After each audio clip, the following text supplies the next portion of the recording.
Yo!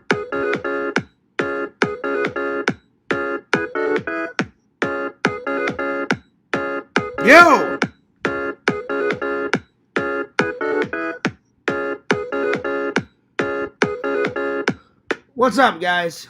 It's Fears. I've been home from work for a little while.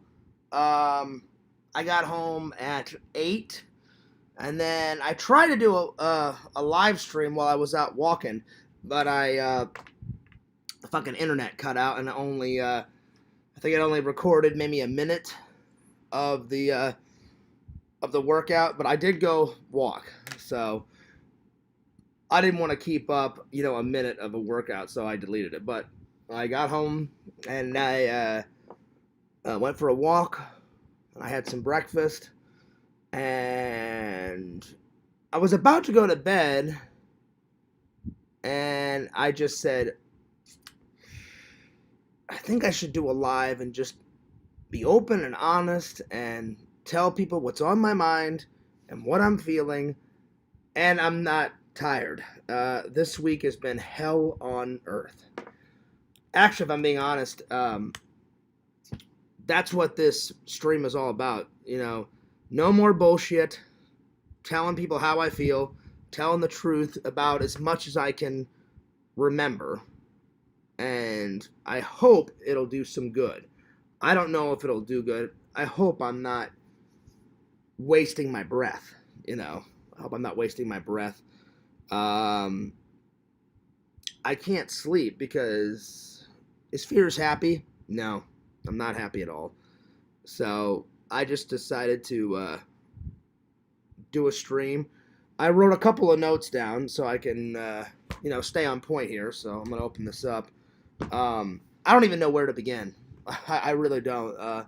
So much has happened within the last 2 years, but so much has happened ever since I blocked Larry, and one thing's led to another, and it went from okay to bad to worse to horrible to every fucking day now it's some type of disaster.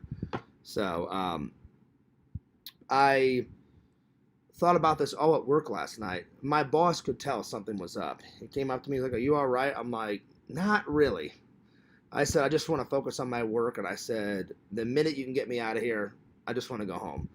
And he went, "Okay." He's like, "Cool." So I left to work early. Not super early, but like I was supposed to stay there till 9, and he's like, "Hey, Fears, if you want to dip out like 7:50, not 7:50, 7:45," and I got home like at 8:10ish, and then I just combed my hair, and then I grabbed some water, and then I put on my tennis shoes that my dad gave me, and I went for a walk to clear my head. So anyway, I really hope this stream does some good, because I'll be honest, I hope it doesn't get worse. I don't know where to begin. I don't know what else to do. I don't know what else to say. It's been a nightmare. And I'm going to be as open and honest as I possibly can. I really hope what I got to say, I hope people are willing to listen to me. I hope people are willing to listen to me. I hope people are have an open mind whenever I talk about this. I hope it what I say doesn't make matters worse, because I would want it to be in a positive outlook, not a negative. I'm gonna try and be as open and honest as possible. I'm gonna try not to get bad. I'm gonna try not to get emotional, but this has been really difficult for me. You guys know from past experiences, it's hard for Fears to express myself sometimes, and I have a hard time apologizing. I think an apology is only deserved when it's warranted. Like, I would never apologize to a hater, because they usually start shit online. But if I've ever insulted... Well, first of all, I want to say thank you to my loving and loyal fans that watch every day or every video or a lot, you know, I have the best fans in the world. It's nothing the fans did. My actual loving and loyal fans. Not someone pretending to be a fan and it's really a troll. My actual loving and loyal fans. I love you guys. I appreciate your guys' support. Anything that anyone's ever sent me, a fan letter, unboxing, anything, you guys are the best. So I just want to throw that out there. This is not an act. I'm not acting. I'm going to be as real and as truthful as possible. That's why I labeled the stream, you know, you want the truth? Okay, let's talk some truth. No more bullshit. No more, like, tiptoeing around people. I'm going to say what I feel. And if people don't like it, I'm sorry, because I can't live like this anymore. Something has got to change. People don't know what happens behind the scenes. You know? I've been through hell and back, and then back to hell a bunch of times. Like, whatever I've done, I don't even know where to start. I'm trying to get, I wrote down a couple of notes. I'm going to try and be as positive about this because I don't want it to be a negative stream. And I probably won't check out the comments until I'm done because I want to, not that I don't want to block out the fans, but I want to just stay focused and say what I have to say and not have anyone think I'm lying. I swear on my life, I'm not acting. I almost didn't go live. I said, well, if I go live, I said, are people really going to be willing to listen to me, or is it too late? And I couldn't sleep. I tried to sleep after my walk, and I said, I can't sleep because this shit's been on my mind all night when I was working, even when I went for my walk. And I said, I think the only way I'll get some sleep today is if I just get it off my chest and just get it over with. So, I'll do my best. But I do have a purpose on why I'm doing this. I'll be honest, I'm a little nervous, and I'm afraid that whatever I've got to say, people will either A, not believe me, 2, I'll make it worse, or both. So, I feel very vulnerable right now, and I'm really going to take a chance. And I'm sure some trolls will just think this is cringe and just laugh, but I'm being as open and honest as possible. So, I guess I'll just take one step at a time because I feel overwhelmed. And I am so stressed out beyond belief. I can't believe I haven't, like, quit YouTube. I can't believe I haven't, like, checked myself into a mental institution yet because people are stressing me the fuck out. They're driving me nuts. They're driving me insane. I don't think anyone deserves the amount of stress and drama that they've put on my life. It is so ridiculous what people put me through online. I'm not nagging. I'm not making shit up. I've gotten it worse than anyone in the community. And I don't think I deserve it. You know? Ugh. So let's just go through everything one by one. All right, number 1. Have I lied? Yes. So, have I lied? In my past? Yes. Do I regret it? Yes. Every day of my fucking life.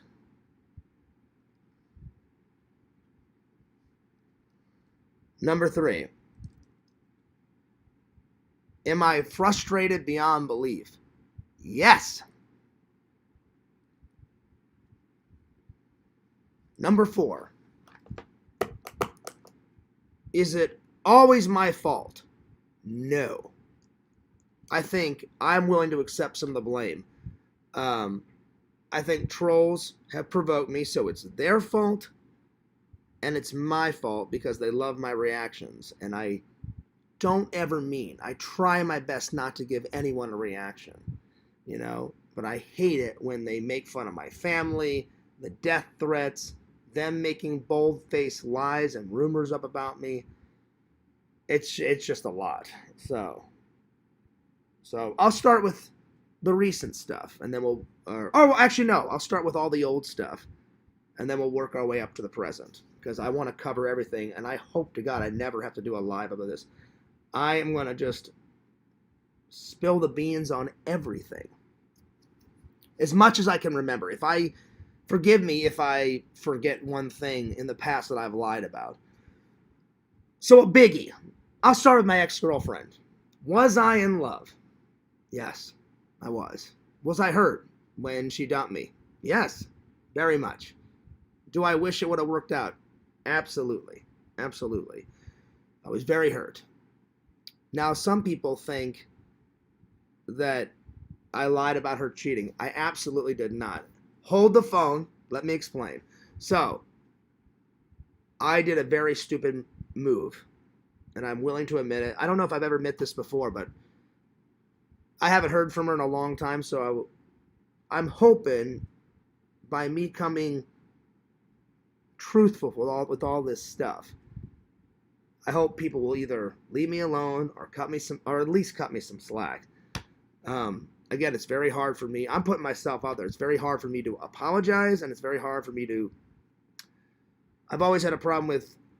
You would think someone that talks a lot like me would have no problem expressing himself.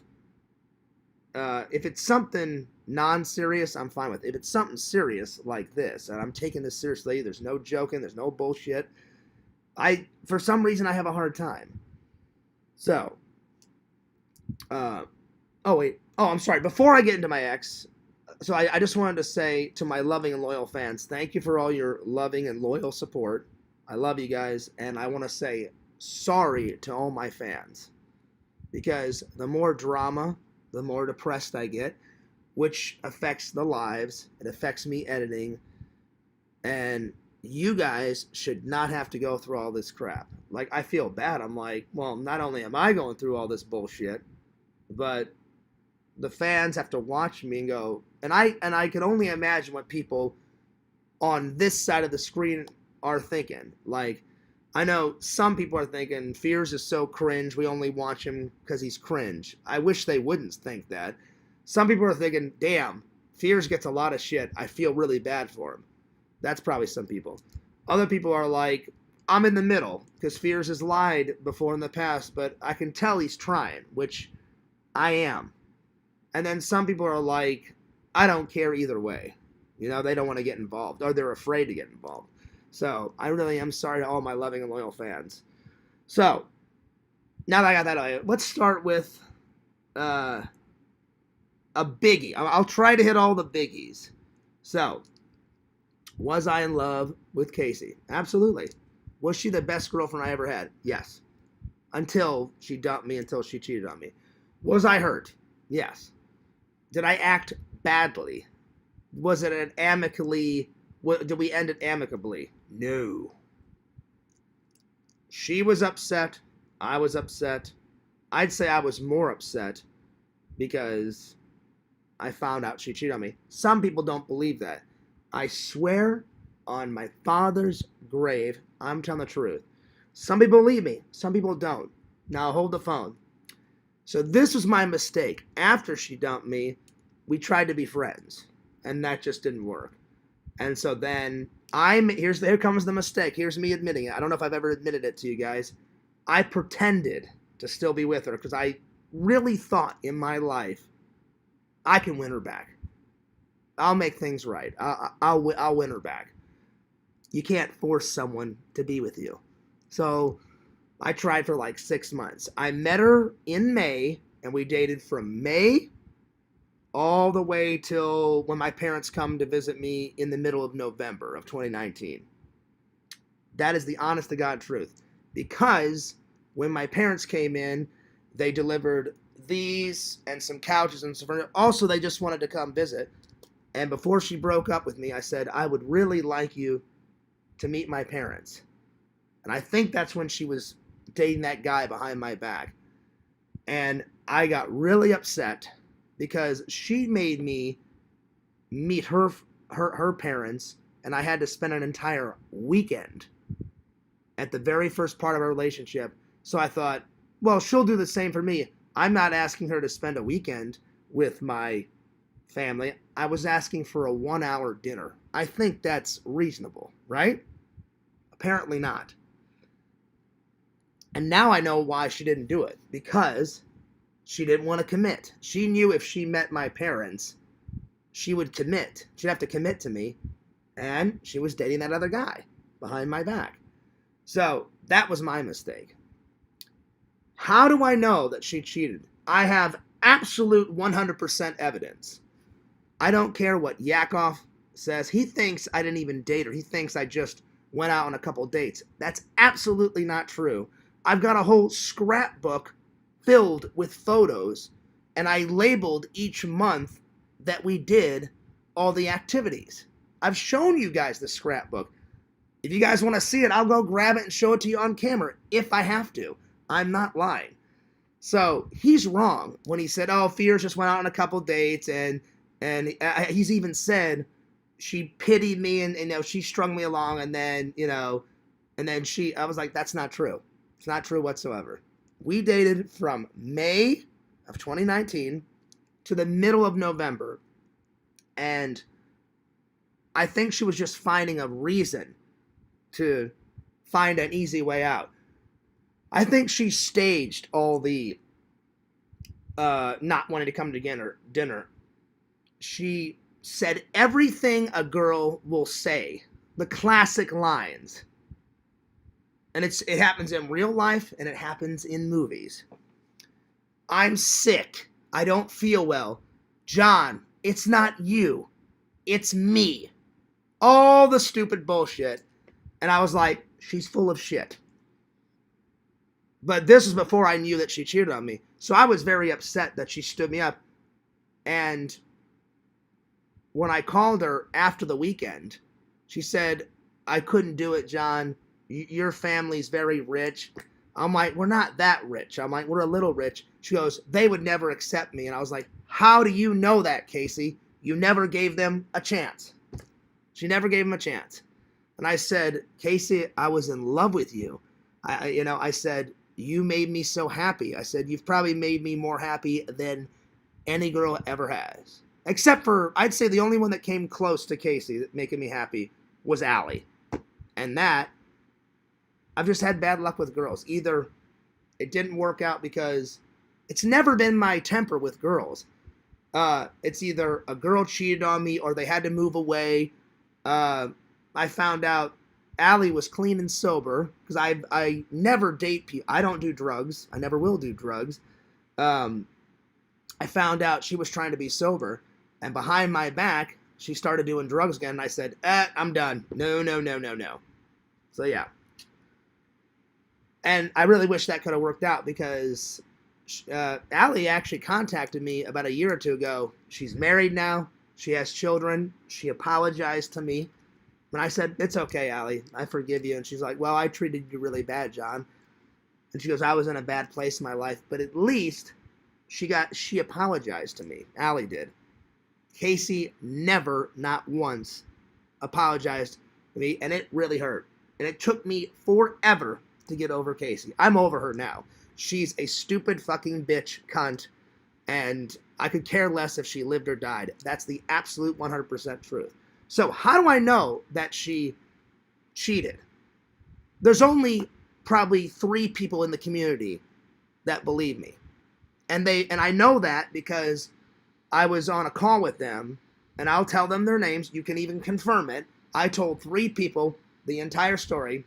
I told Walter the entire story about what I'm about to tell you. He said, Fears, I believe you.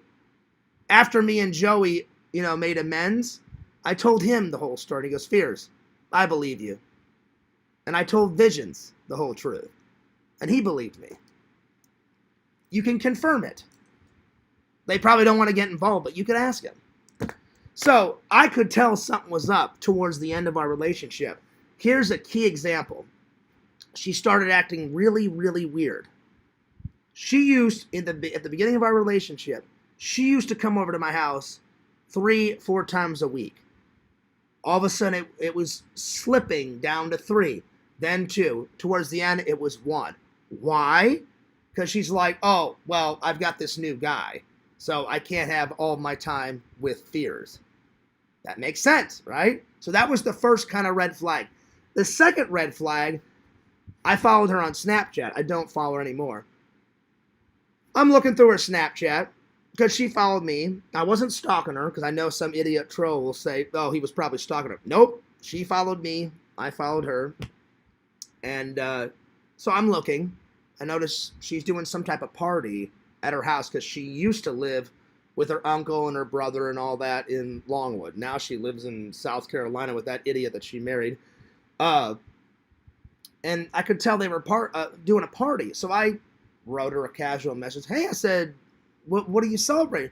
Oh, it's my friend's birthday. I said, oh, cool. I said, hey, I'll tell you what, I'm doing nothing. I said, hey, I'll buy some chips. I'll buy some booze. I'll come on over. And she's like, oh, no, you don't have to. I said, well, no, I want to. I said, I want to meet more of your friends. And I wasn't trying to invite myself. She's like, well, you can come if you want to. But, it's not anything big. I said, oh, that's okay. And I said, I hope you don't mind. I said, have you started the party yet?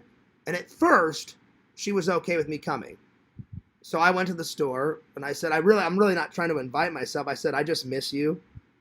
I said, I haven't seen you in a couple of days. I'd love to hang out. I said, the party looks like it's really cool. You guys are getting it all together. And then I saw the video clip of you starting it. She's like, okay. So I go to the store. I buy all the stuff. I'm halfway there, and all of a sudden she calls. First she texts, don't come.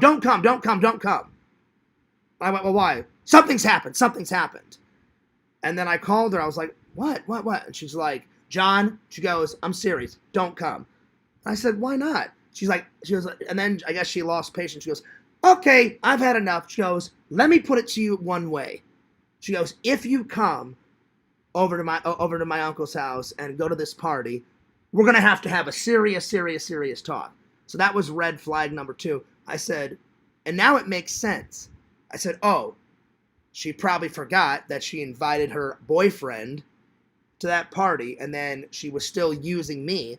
And then she went, oh, God, I don't want John to see that new guy. That's the only logical thing, because at first she was like, oh, yeah, come, yeah, we're just chilling. And then she sporadically, about half an hour after I bought the chips and the booze, and I was about almost halfway to her house, and she started freaking out, and I just couldn't take her bitching anymore. And I finally said, okay, whatever, Casey. And I came back, and I was like, that was fucking weird. And then around my birthday, right before my parents came, talk about me forgetting things.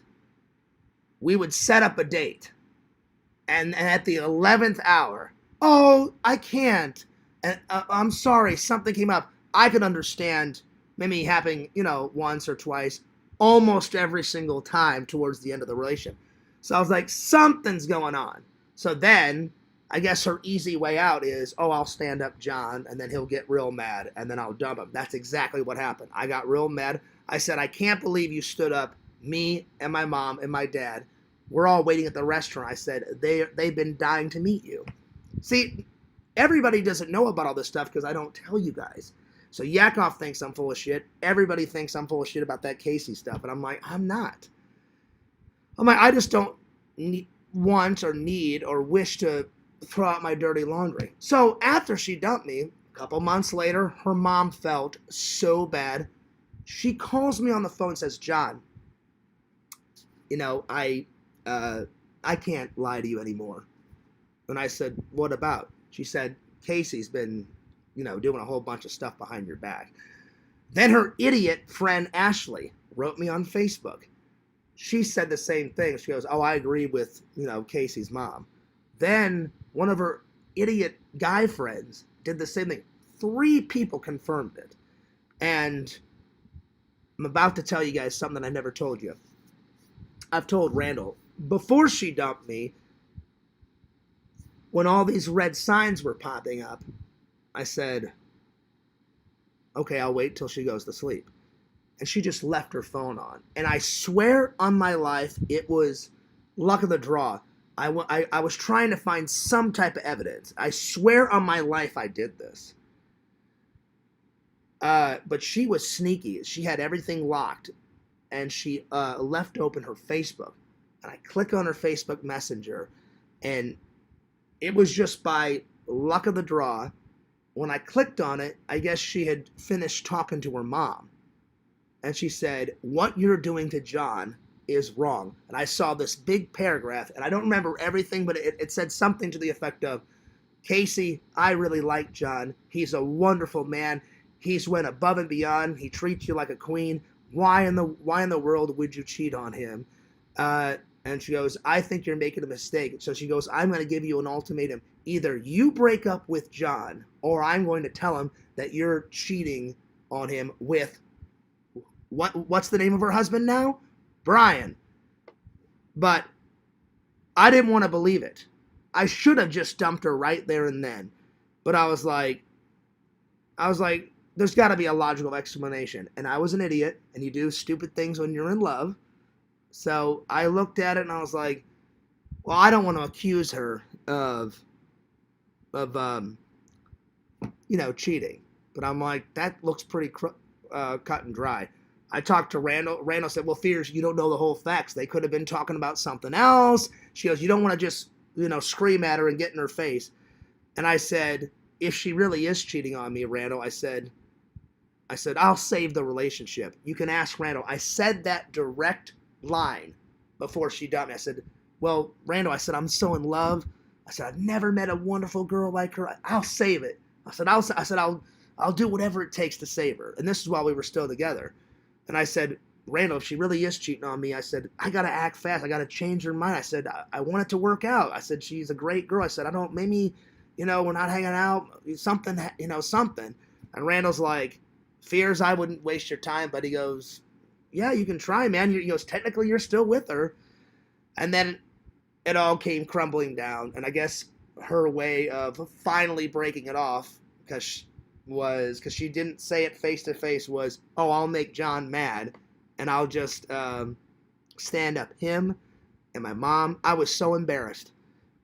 My dad, and I remember what my dad said. We're at the dinner table, and he goes, "And you love this girl, John?" He goes, "I've never been stood up by anyone, let alone, one of your girlfriend." I was like, "Dad," I said, "I'm so sorry." And he goes, "No one's ever stood me up like this." He goes, "This is insulting." He goes, "How rude to do this to somebody." He said something like that. I don't remember his exact words. I was so embarrassed. And then, and then I got upset. I said, "You made me hang out with your family for a whole weekend." And I said, "You couldn't give me 1 hour, 1 fucking hour?"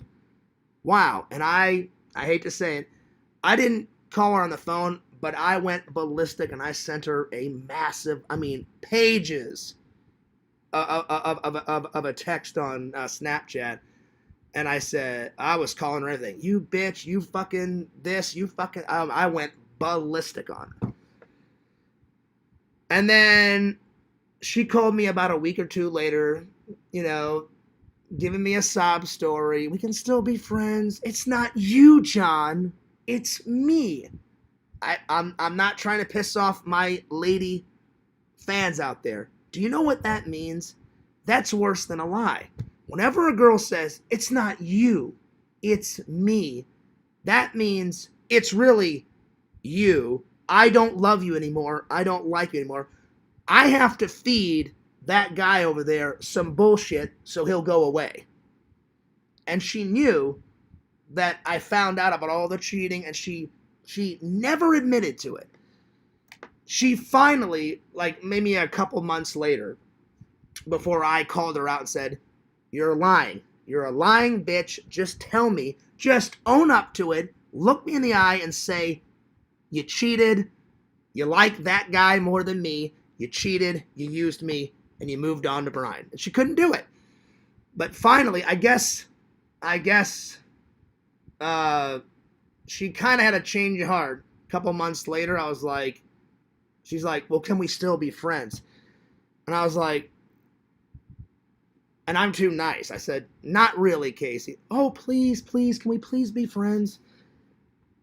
And I said, listen, I said, I'll always care for you, Casey. I'll always love you. And I said, it really hurt me, but I said, yeah, we can try to be friends. But every time we tried to set up like a hangout, there was always some dumbass excuse. And I was like, okay, I'm done. And I said, Casey, I said, this isn't going to work. I said, obviously, you're with another guy. I said, he's never going to let you come out and just hang out as a friend. And I said, I don't want to get between you and that guy. I said, I'm exhausted. I'm done. So, yeah. So, a couple months go by. I haven't heard from her, but I still keep her on. She said, well, can you still follow me on social media? I'm like, I guess, Casey, whatever.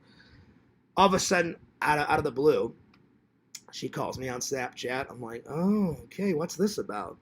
And it was one of the trips that I was on visiting my mom, and I think it was like right before my dad died, because we were friends for a little while.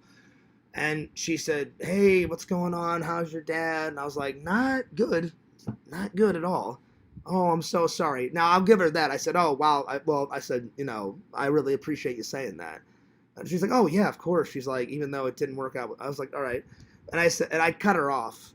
Not mean. I just said, hey, Casey, I said, I need to hang out with my mom, my dad, and my brother. I said, can we just get to the point? And she didn't directly say, John, I owe you an apology. I'm sorry for cheating on you. It was a half-ass apology. And I was like, well, I guess a half-ass apology is better than nothing. She said, well, I just wanted to say that I'm sorry for, how did she word it? She said, I'm sorry. I'm trying to remember because this was so long ago. She said, I'm sorry for the way it was a half-ass, like it was basically saying sorry without saying sorry. She said something to the effect of, I'm sorry I didn't live up to your expectations. And I was like, that's not a sorry. A sorry is, John, I'm sorry for hurting your feelings. John, I'm sorry. 3 words. I am sorry. She couldn't do it. She would always add some. I'm sorry that I'm not the perfect woman. I'm sorry that I didn't live up to your expectations. And I didn't say it out loud, but in my mind, I'm like, you are a miserable fucking person. You can't just say, I am sorry. So that hurt me a lot. So a lot of the last few years, I've been mad at that. So there's that. So I'll write it down. So I hope people believe me. That's the honest to God truth, because everyone thinks I've been lying about her for ages. She started off nice and turned into like the evil, wicked witch. When I first met her, outgoing, wanted to hang out with me, and then something right in the middle, probably she met that guy, was like, all right, well, I've used John for a little while. Oh, Brian's a lot better, Now, I was immature. I should have never, wished death upon Brian, and I was so mature, but I was so hurt, and this gets me into trouble sometimes. Fierce needs to, I need to bite my tongue sometimes. I've always been blunt. I'm blunt, but I'm fair. So I've been mad about that for years. So yeah, so there's that. So, yeah, and if you think I'm lying, I'm being open and honest. Ask Walter. I told him the exact same story. Ask Joey. I told him the exact same story. Ask Visions. So, all the Casey drama, I hope to God is finally, I hopefully fucking nailed the coffin in that, and no one will ever bring that up. Crackpot, if you go into LC's Discord to try to annoy me, he brings her up. It's so psycho for him to bring her up. I haven't thought about her in years. So, yeah. So, the next thing. The lying. And I'm not only saying this to Larry, because he always brings it up. Larry, do I regret lying? Yes. Have I lied before? Yes. Do I regret it? Yes. I don't know how many times I have to say that. Am I trying to do better? Absolutely. Excuse me for a minute. My mouth is getting dry. Am I trying not to lie? Am I trying to be open and honest with you? Yes. I wouldn't be doing this if I wasn't trying to be open and honest with you guys. Because I hope people have more respect for me after I do this. I put myself out there. Some people, like Yakov, like Quentin, are going to be like, oh yeah, this is great cringe. This is great cringe. Oh, I'm going to get some popcorn. Here's just cringe. It sucks. Some people watch me for 3 reasons. They think I'm cringe. They actually give a damn about my content and like me like the loving and loyal fans. Or they just like to see me freak out. And that's the dead truth. And I wish it was just one. I wish it was just, hey, Fears makes pretty cool content, you know? So, Larry, I hope you're listening, or whenever he'll watch it back. Can I make up for the past, Larry? No. Am I a human being? Yes. Have I made mistakes in my life? I've probably made more mistakes than anyone in the community. Am I trying to get better? Absolutely. Whether people want to believe me or not, I am trying my best to get better, you know? Am I a perfect robot? No. Am I a human being? Do human beings make mistakes? Yes, we do. I've just made more mistakes than the average human. I like, when I was at church last weekend, I didn't say it out loud, but I just thought it to God. I was like, why did you make me? I've made so many mistakes. Why did you make me so imperfect? You know, I've asked that to God many times, and I'm really not trying to get emotional. I'm like, I want some answers.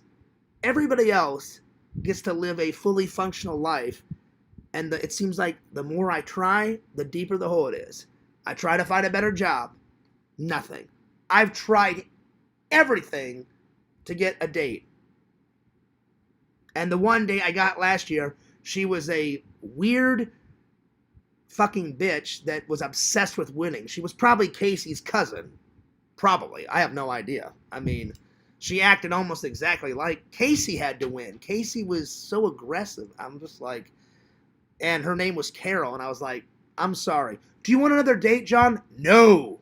I wish you luck in life. Bye. I said it nicer than that, but I was like, this ain't gonna work, you know? And that woman never, I paid for the drinks, I paid for dinner, I was a gentleman. Not one thank you. And I hope ladies out there do not get mad. It's so much harder for a man to get a date these days than a woman. If a woman is pretty and smart, she can get any guy she wants. Men, no woman has ever asked me out first. It is so hard to put yourself out there and say, oh, hi, my name's John. Oh, your name is whoever. Well, we got a lot in common. Would you like to go out on a date? I think we got a lot in common. You want to go out for a drink or play some golf? It's hard enough for guys. Then women have expectations. Men don't have a lot of expectations. I've found this out because I've been a man my whole life. Women, they have this criteria. He has to be this tall. He has to be this skinny. I won't date a guy if he's this tall. If he's fat, fuck no, you know. Men only care about this. Can I see, well, or I don't know about every man. I care about only these few things. Women are so particular, so it's even 10 times harder. You know, I bet any girl that I've ever dated, they've never had to plan out a first date. They've never asked out a guy. Guys always have to make the first move. If you're one of the rare guys out there that actually has had a girl say, hey, whoever, I think you're cute. Would you like to go out on a date? That would be great if some girl would take the pressure off and say, hey, John, like, I think that's cool that you're a YouTuber. Oh, wow, like, we're Christians. Wow. Hey, you like miniature golf? Me too. We should go. That's never happened. The only thing that's kind of came close to that was we had this reverse date. This reverse dance thing in high school. And I'm old, so I don't know if all you young people out there have ever heard of it. It's the Sadie Hawkins dance, where the girls ask out the guys instead of the guys asking out the girls. That's the only time. And so but see, that doesn't really count. They had to ask out a guy. I'm talking about if a girl, just out of the kindness out of her heart, said, you know what? John seems like a pretty nice guy. I'll give him a chance. That's never happened and probably never will. So, ladies, I hate to burst your bubble out there. Men have to do so much more, or it feels like that. I'm not trying to piss off any woman out there, you know, because I only have a couple of female fans. It just seems like it. It seems like men have to do more, you know. And these are the things men only care about. Let me get to that. Most men, I'm not saying every man, most men only care about these things, or at least I care. I care about this. Like whenever I look for a woman, can I see myself marrying this woman? Can I see, because I'm getting older, can I see this woman being the mother of my children? Men don't like nagging and bitching and complaining. None of that bullshit. They want harmony in their house, you know? I hate an indecisive woman. Men, we know exactly what we want. When I went on a date with Casey, holy hell. To pick a place to go to eat was a half an hour driving around. And I never called her on it, but we would take turns. So as soon as, hey, John, you go ahead and pick the restaurant. Great. You know what, babe? I'm thinking about Olive Garden. Cool. Yeah, let's go. When I would ask her, oh, I don't know. Let's just drive around and I'll find some. So to me, I'm like, okay, 5-6 minutes, she'll pick something. A half an hour later, and in my mind, I'm like, I'm fucking hungry. We could have been at the restaurant already having the main course. So I hate indecisive girls. I'm like, make up your fucking mind, you know? And I'm being blunt about that because it's the truth. Men care about no nagging, no bitching, no complaining, no indecisive women, no drama, no baggage. What else? What else do I care about? Only a couple things, I'm being honest. The important things. Can I see myself marrying this woman? Would she, if I ever had children, would she be a good mother to my children? And I'm sure she would be, whoever I would pick. But you have to have that answer. You have to ask yourself that. Is there going to be any nagging and bitching, complaining? Is she going to make my life a living hell? Will she actually, if you ask her a question, will she actually give you an answer and not be indecisive? Like, will it be a 5-minute drive to get to the restaurant, or will it be an hour? Like Casey. That drove me nuts. Casey never committed anything. I would have to be like, babe, make a decision. To plan a date with her, holy hell. Whenever I would make those special dinners and I decorated, I would have to leave that stuff out for a couple days because she would cancel like 2-3 days in a row. And, always at the 11th hour. Oh, John, I can't do it Friday, Saturday, Sunday. Let's do it Monday. So it was always on her dime. And I'm like, that's not fair. I'm like, I just set up all this stuff. And I'm like, well, I'm not going to take all that shit down. So I would just leave it up and I would go to work. And I'd be like, will today work for you? So after she dumped me, I was like, I will never go through that bullshit ever again. I'm like, I want a woman that knows what she wants, you know. And then all the normal stuff I look for. Do we have any similarities? You know, I would love to have a girl that's a Christian. I would date someone that didn't want to believe in any religion, and I like someone with a personality, and I have to be attracted to her at least a little bit. So yeah. So another thing about the lying, since we're on the topic, Larry thinks that I lie every day. That's not true. I don't lie every single day. I've lied in the past. I have to accept that. You guys know I'm not a good liar. You guys know. People in the community, they can tell just by looking at me. I get flushed in the face.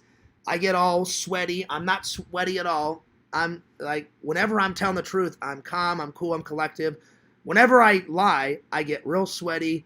I get flushed in the face. You guys can tell when I'm lying. People have told me this in the community. They're like, Fears, your face changes, your body mood changes, you get sweaty, you get flushed in the face. They're like, we know Fears is telling the truth. Oh, he's getting sweaty. His body movements are changing. He's getting sweaty. Yeah, he's full of shit right now. So I'm not doing any of those. I'm not getting flushed. I'm not sweaty, not at all.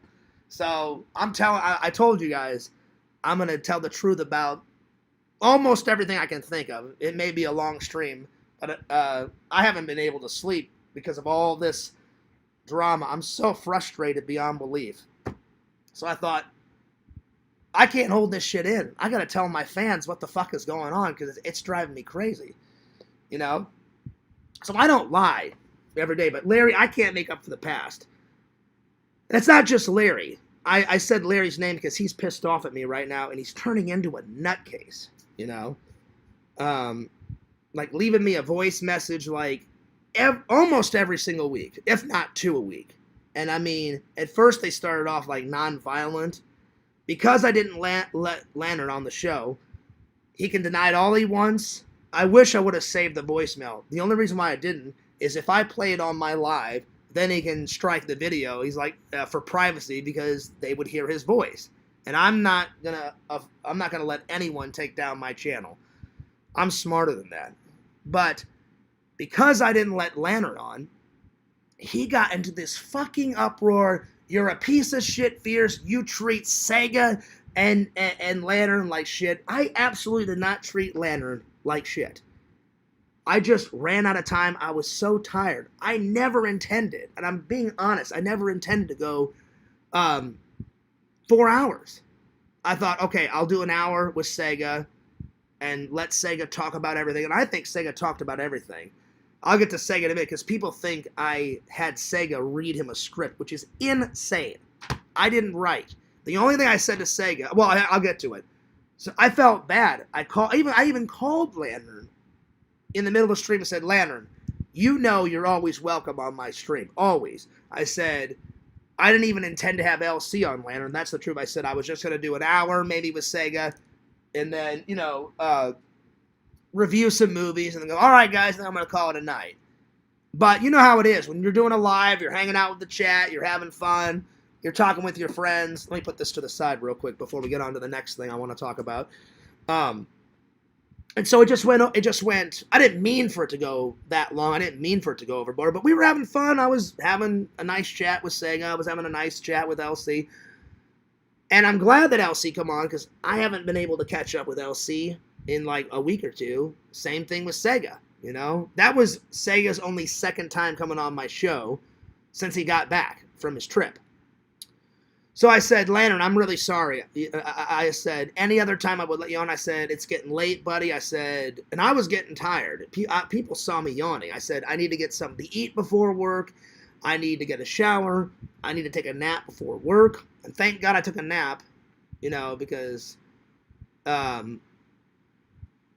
wouldn't be able to function at work. But I've been wide awake because I've been thinking about not just the recent drama. I've been thinking of all the drama for the last 2 years. The last 2 years, whether people want to believe it or not, it's been hell on earth for me. So, yeah. And I don't know why these last two years have been even worse than all the other years of trolling, but it's been bad. The last 2 years have been fucking hell. There's been days where I'm like, just kill me now, God. Just kill me now and get it over with.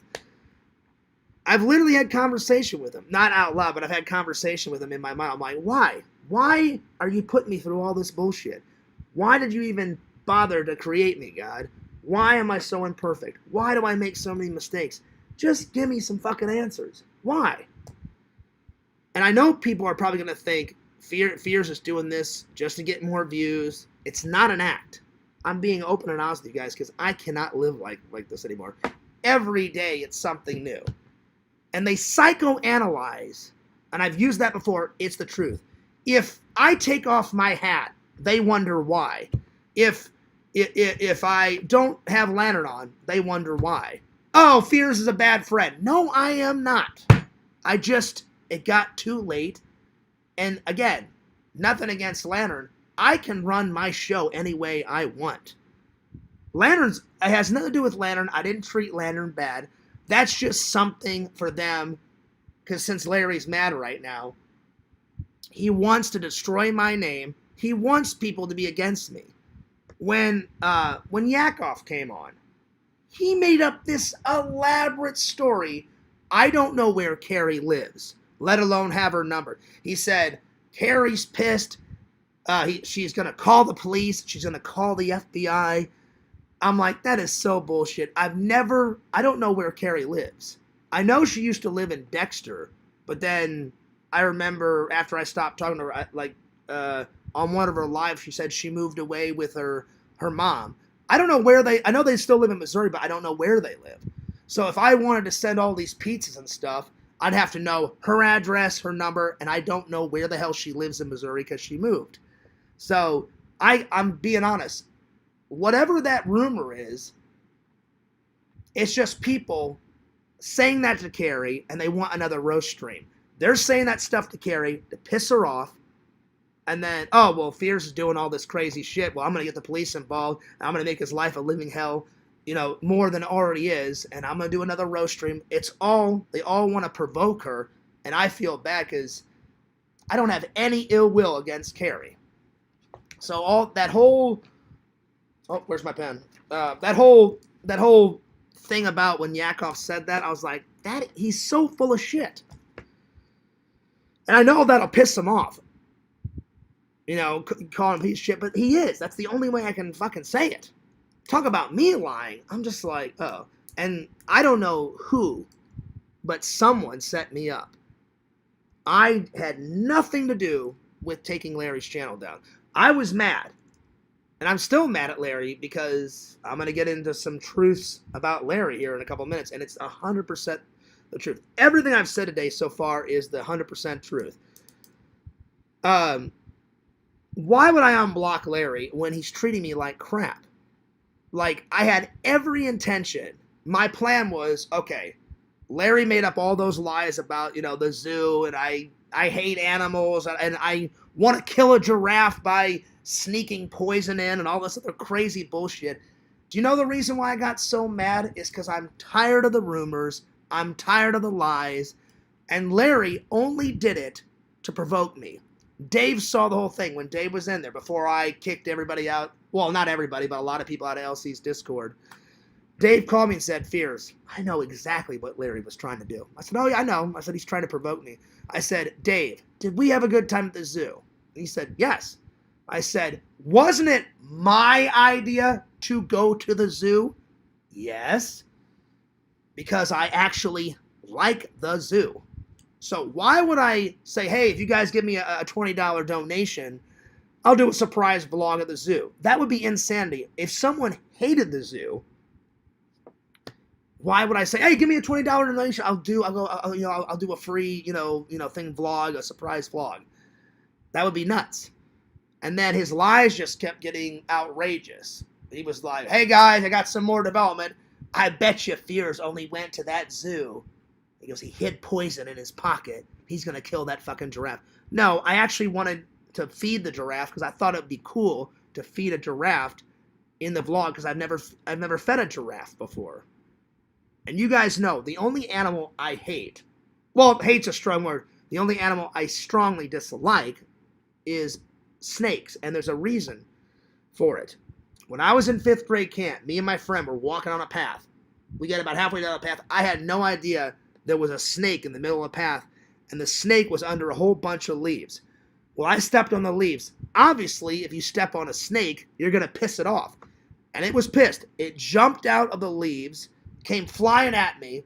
My friend, in midair, saw it coming at me, and he punched it out of the way. The snake went flying out this way, and I fucking took off down the path, and I've been traumatized ever since. And ever since then, I'm like, fuck snakes, get them away from me. And I've tried to get over it. Like, there's a couple of vlogs back in the day where I tried to hold a snake, and I was able to hold it for like 20 seconds. I said, just don't get the head near me because that's where their teeth are. And they're like, we promise it won't bite you. This snake is trained. I'm like, I don't believe a word they say. I'm like, it's a living animal. Animals don't react like humans. If it wants to fucking bite me, it'll fucking bite me. So I said, don't let the head get anywhere near me. And I remember in 2 vlogs back in the day, I was able to hold a snake for at least 20 seconds. But I was so uncomfortable. I didn't want to do it. Like, people were like, get over your fear. Just hold a snake. And I was like, it's easier said than done. So the reason why I got so mad at Larry, so we've got past the lying thing about me lying. I'm going to try not to lie in the future. Now we're on to Larry. And I'll come back to Sega. So the 6th one is Larry. If Larry would have just left me alone, I would have blown off some steam and been like, okay, he just made all these rumors and bullshit lies just to provoke me. And I don't mind taking a joke, but people in this community, they take it from a joke and then they blow everything out of proportion. Larry had the intent to piss me off. He's just like Yakov. He does this flip-flop thing, and I hate it. You're either my friend or you're not my friend. Like, I hate Jason, but at least Jason said, you know what, Fears? I don't like you anymore. I don't want to be your friend anymore. And he left.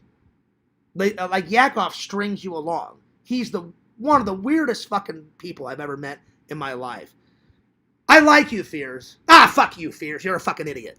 Larry's the same way. He just does it differently. They find ways. It's like I'm a punching bag or I'm a puppet on strings. They're like, let's see how much we can pull Fears. Let's see how much we can punch him and dig the knife in. And I'm like, no, fuck you. No one's going to do that to me.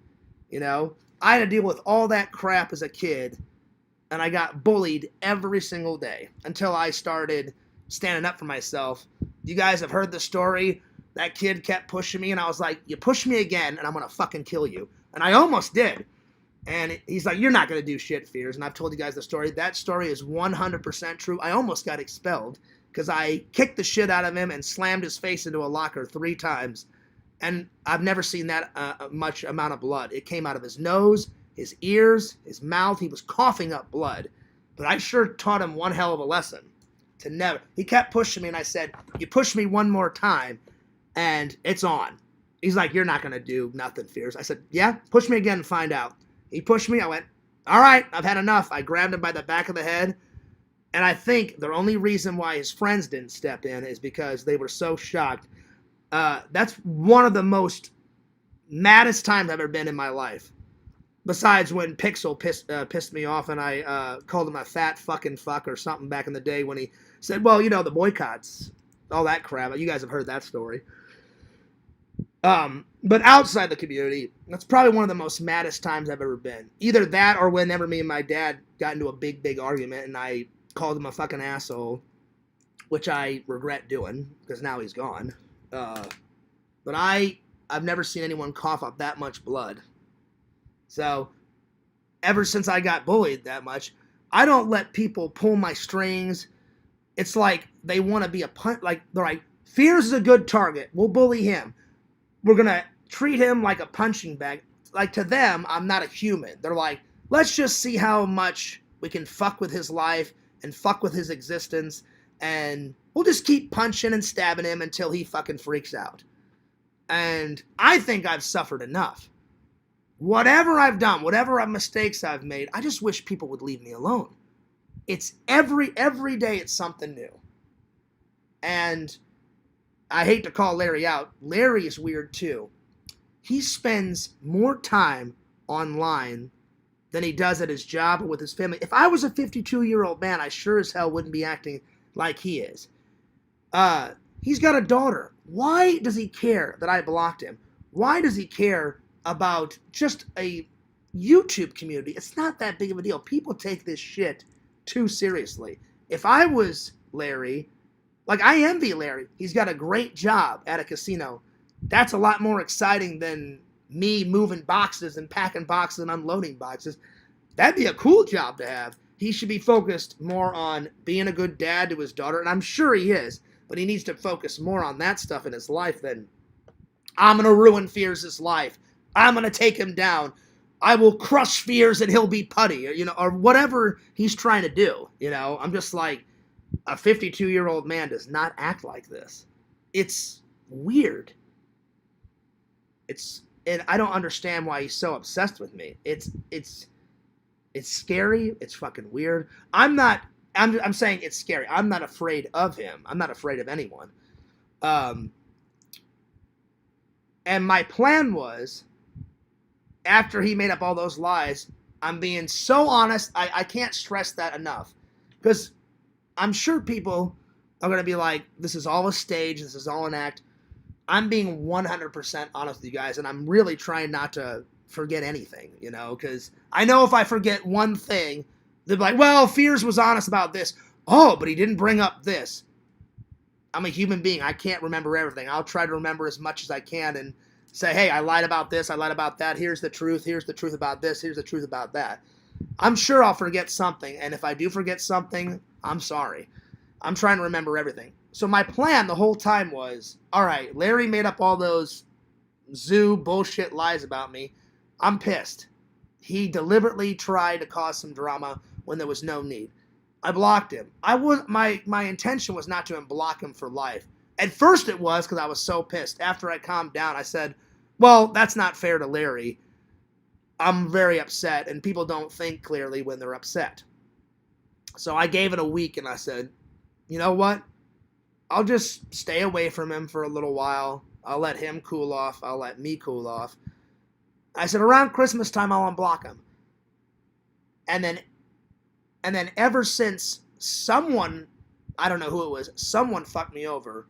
The only thing I can think of is either Larry said, oh, I'm going to get back at Fierce. So either Larry deleted his channel and said, oh, I'm going to make Fierce think it was somebody else.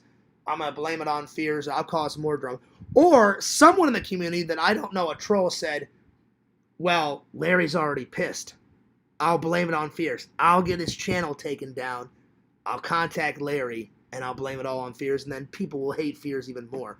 For the 1 millionth time, I had nothing to do with taking Larry's channel down. I thought about it. I said, I don't want to stoop to that level.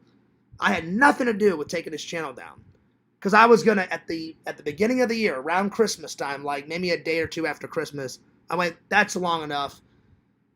I'll unblock Mama Tate Mama Tate and Larry Tate 26. But now that that's gone,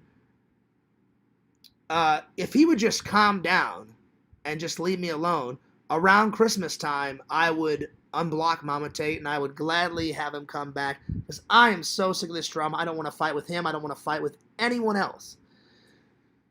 Well, someone ruined those plans because no one's came forward and said, hey, haha, Fears, it was me that took down Larry's channel. They never will. Because they want Larry to believe that it was me when it wasn't. So I was like, oh shit, what do I do now? But again, I don't think Larry cares about his channel being taken down because he's not a YouTuber. The only content he had, and I feel bad for Lantern because now all those awesome lives that Lantern did, that Larry was nice enough to host, because of some idiot, they took down Larry's channel, and Larry hosted whenever Lantern ran on the stream time. He was like, hey Lantern, no worries, I got you covered, I'll host. I think he had, I don't know, I'm taking a guess here. I know he had more than 8 or 9 lives on there, because I remember I would go to his channel and I would either sometimes just watch them, or when they were live, or I would come in and hang out. So I was like, everyone's going to think it's me. And I'm like, no one's going to believe me. I think some people believe me because I remember Joey saying, when all this first started, I remember Joey, I don't remember exactly what he said, but he said something to the effect of, Fears, I believe you. I don't think you would take Larry's channel down. And I remember he didn't say that in a live like this. He said it in the comments section while I was doing a live. And I said, you're absolutely right, Joey. I said, I wouldn't do that. I think people think I would do that because when I was young and stupid, I should have never been that cocky and been like, hey, guess what? I can take your channel down. Remember the young Fears. You're gone, you're gone. Oh, you want to fuck with me? I'll take your channel. Bye, you're gone, you're gone, you're gone. I did all that shit when I was young. I thought I was hot shit back in the day. I'm like, oh, you fuck with me? Hey, I don't have to put up with a troll. Bye, you're gone. And I took down a lot of troll videos. That's probably why a lot of people are pissed. Because I did not care back then. I'm like, you fucked me over? Guess what? I'm like, I'll the takedown master. I regret doing all that shit. I should have just been like, all right, it's a troll. I know he's trying to provoke me. Just ignore it, Fears. The more mature thing would have been to ignore it from the very beginning. But people make mistakes. You live, you learn. You live, you learn. It is what it is. Again, I can't make up for the past. But I had nothing to do. For the 1 billionth time, I had nothing to do with Larry's channel getting taken down. And I want to live up to my word. And I'll unblock Mama Tate.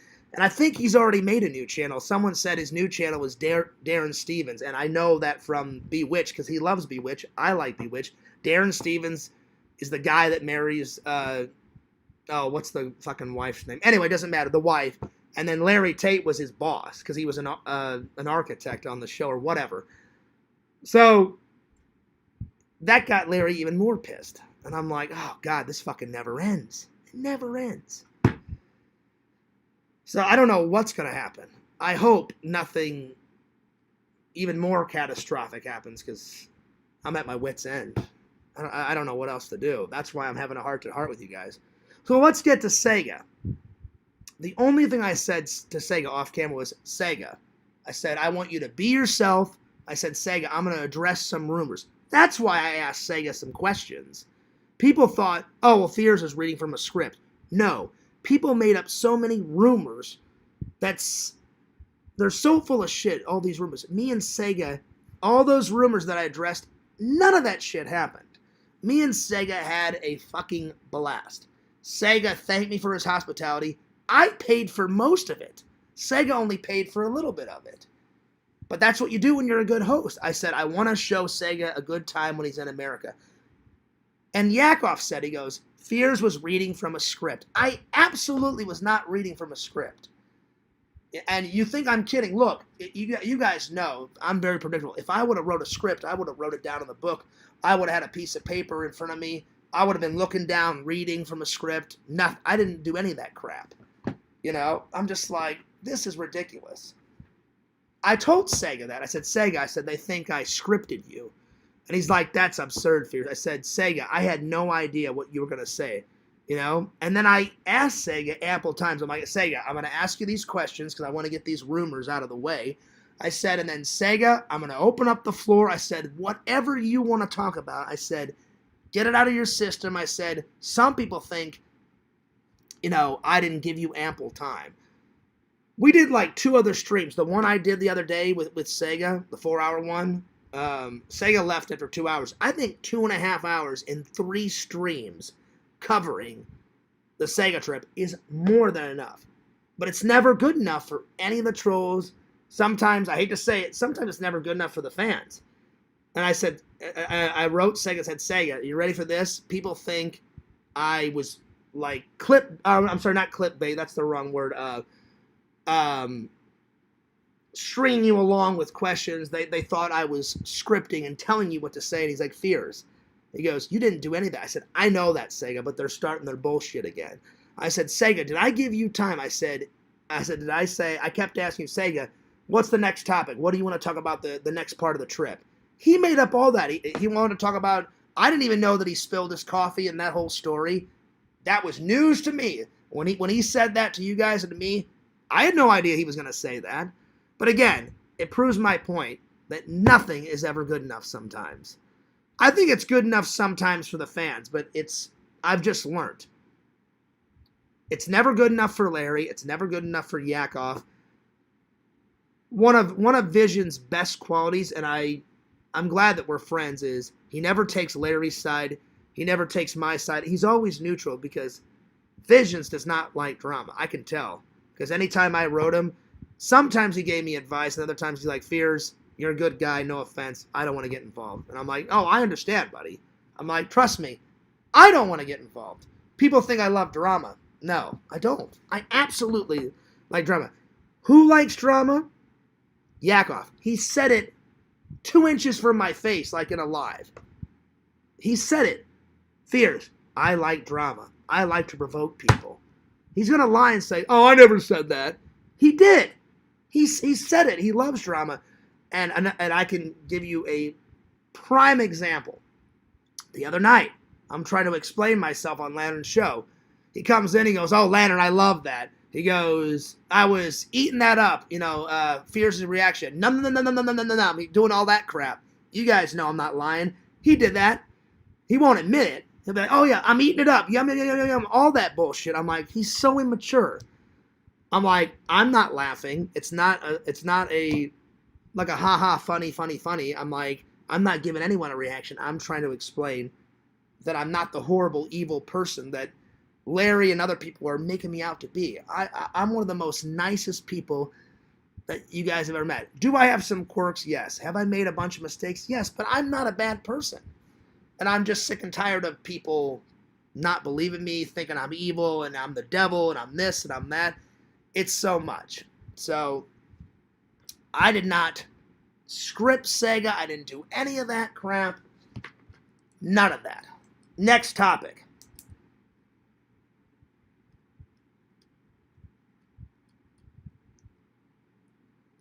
Discords. It's a proven fact. Trolls follow me and study my every move. If you guys are honest with yourself, as soon as I became LC's friend, if I would have not mentioned his Discord and said, hey, follow him on the Discord, not one of those idiot trolls would have found LC's Discord. But I was trying to be a good friend.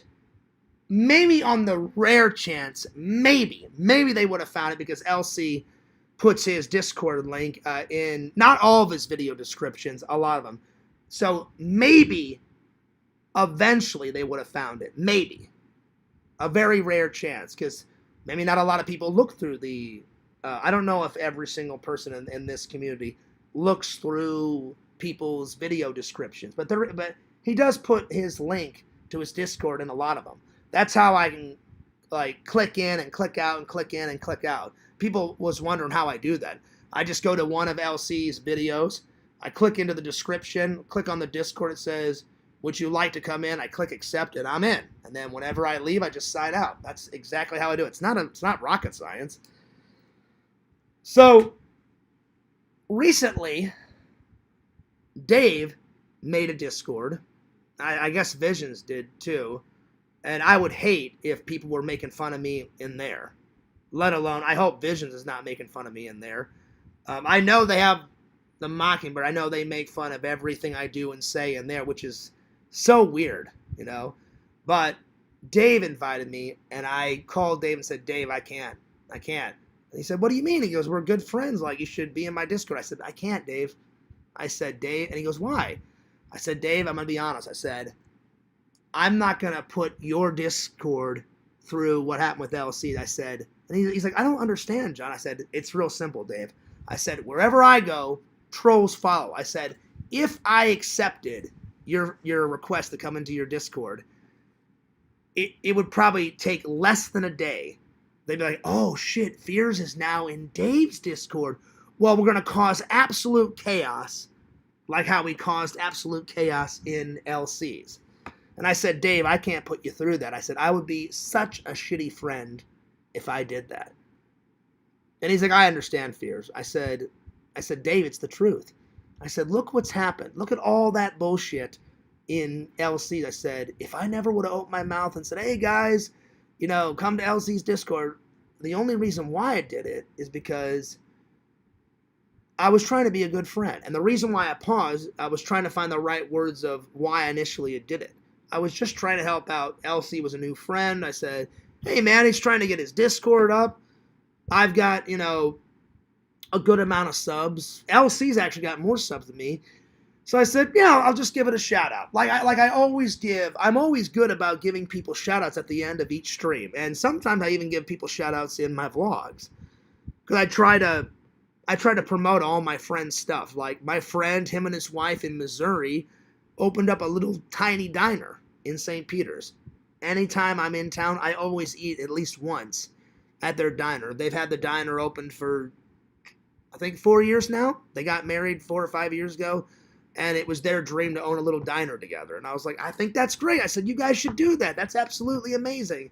I said, that's not my dream, but I said, if you guys want to do that, I wish you the... And actually, their food is great at that diner. I'm not going to say the name of it because all hell would break loose oh, we're going to find the diner and we'll torch it and we'll make Fears his friends like want to kill him and shit,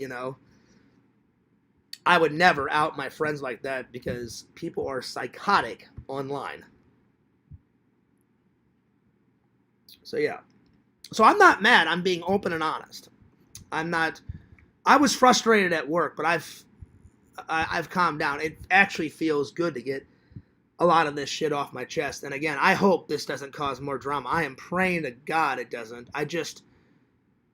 One of my bad habits is the reason why I freak out is I hold everything in. I hold everything. Maybe the dude was right. Maybe I do need to go to therapy and get this shit off my chest. It's good to get it off my chest like this. I would just feel so uncomfortable having some woman say, okay, Fears, tell me about your father. Tell me about your mother. Sit on the couch. I'd be like, why the fuck do you want to know about my father? Like he's not the problem. Aren't we supposed to be focusing on my temper and my patience and my anger? We'll get to that, Fears. And then they put on the glasses. Tell me about your father. I don't want to talk about my father. Yes, we have to get to the problem. My dad's not the problem. It would be so uncomfortable.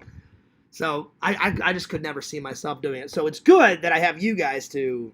Plus, I've got great friends and family that I haven't told them everything, but I've told a lot to Randall because he sees it, and Eric watches he loves my vlogs more than my streams. He's like, yeah, I like the streams, Fears, they just get too long. He goes, your vlogs are nice, short, sweet, to the point. I'm like, oh, thanks, buddy. Eric and Randall are my two best friends. They've watched almost everything. Randall, I know for a fact, has watched at least every video in almost every single stream. Eric, I guarantee, has probably watched almost every video, but not every stream. Because like I just said, he likes them sometimes, but he said they get too long. And I said, the fans love the long ones. He's like, yeah, well, Fears, he's like, I'm your best friend. He goes, I'm not a fan. He goes, I'm more than a fan. I'm your best friend. I love you. I said, no, I said, yeah, I get it, Eric. I get it. So it's a lot. I don't know what else to say. I know I probably forgot about a bunch of stuff, but it was good to get it off my chest because I've been thinking about it all night. My boss could tell. He was like, what's up? I said, you don't want to know. I said, I just want to focus on my work. And I said, the minute you can get me the hell out of here, because as soon as we're done with our work, he just released it. He's like, all right, hey, Todd, you can go. Hey, Fears, you can take off. And I said, if you can get me out of here early, I said, I just want to go home. And he was like, well, Fears, he's like, you can take off if you want. I said, great, peace, I'm out. So, yeah. And I barely spoke. Usually I'm very outgoing at work.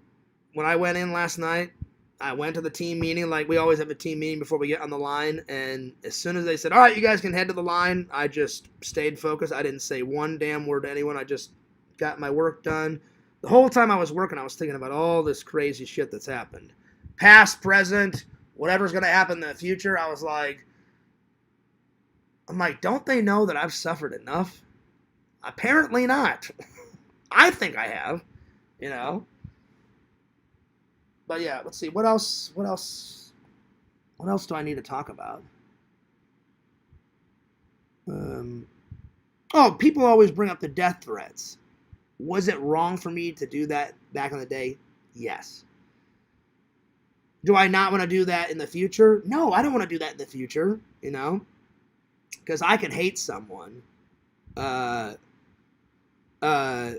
But I don't need to go that far, Oh, there's another thing I want to talk about. So, people have always wondered, why do you bring up Carrie's name? Why do you bring up Jason's name? Why do you bring up Yakov or Quentin's name? You should never bring up their names. And the easiest answer I can tell you is I'm still, in some way, I'm still hurt and upset about what Carrie put me through, what Jason put me through, what Yakov's put me through, and what Quentin. But you know what? I'll give Quentin this. I have not heard from Quentin in quite a long time. Every once in a while, he dips into LC's Discord, but for a while, he used to make, I must have blocked in my whole YouTube career, I must have blocked at least 500 Quentin. Like, I blocked his main account right off the bat, the first time I met him. Hey, Quentin, I'm John. Yeah, fuck you, Fears. He's hated me since day one. Why? I have no idea. I've asked him, and he's never gave me a direct answer. I've asked him. I said, one time he sent me a link, and it was just me and him talking. Whenever he called my work, and I talked to him like almost all night, that's the only time I beat Quentin. I said, I'm going to talk all night. I said, eventually you'll get tired and you'll hang up the phone and I'll win. That's the only time. And when I talked to him for hours when I worked at the Verizon call center security, I said, I want to know, why do you hate me? Why, when I first said, hi, Quentin, I'm John, you told me to fuck off and I'm annoying, and he hated me since day one. And he could not give me a direct answer.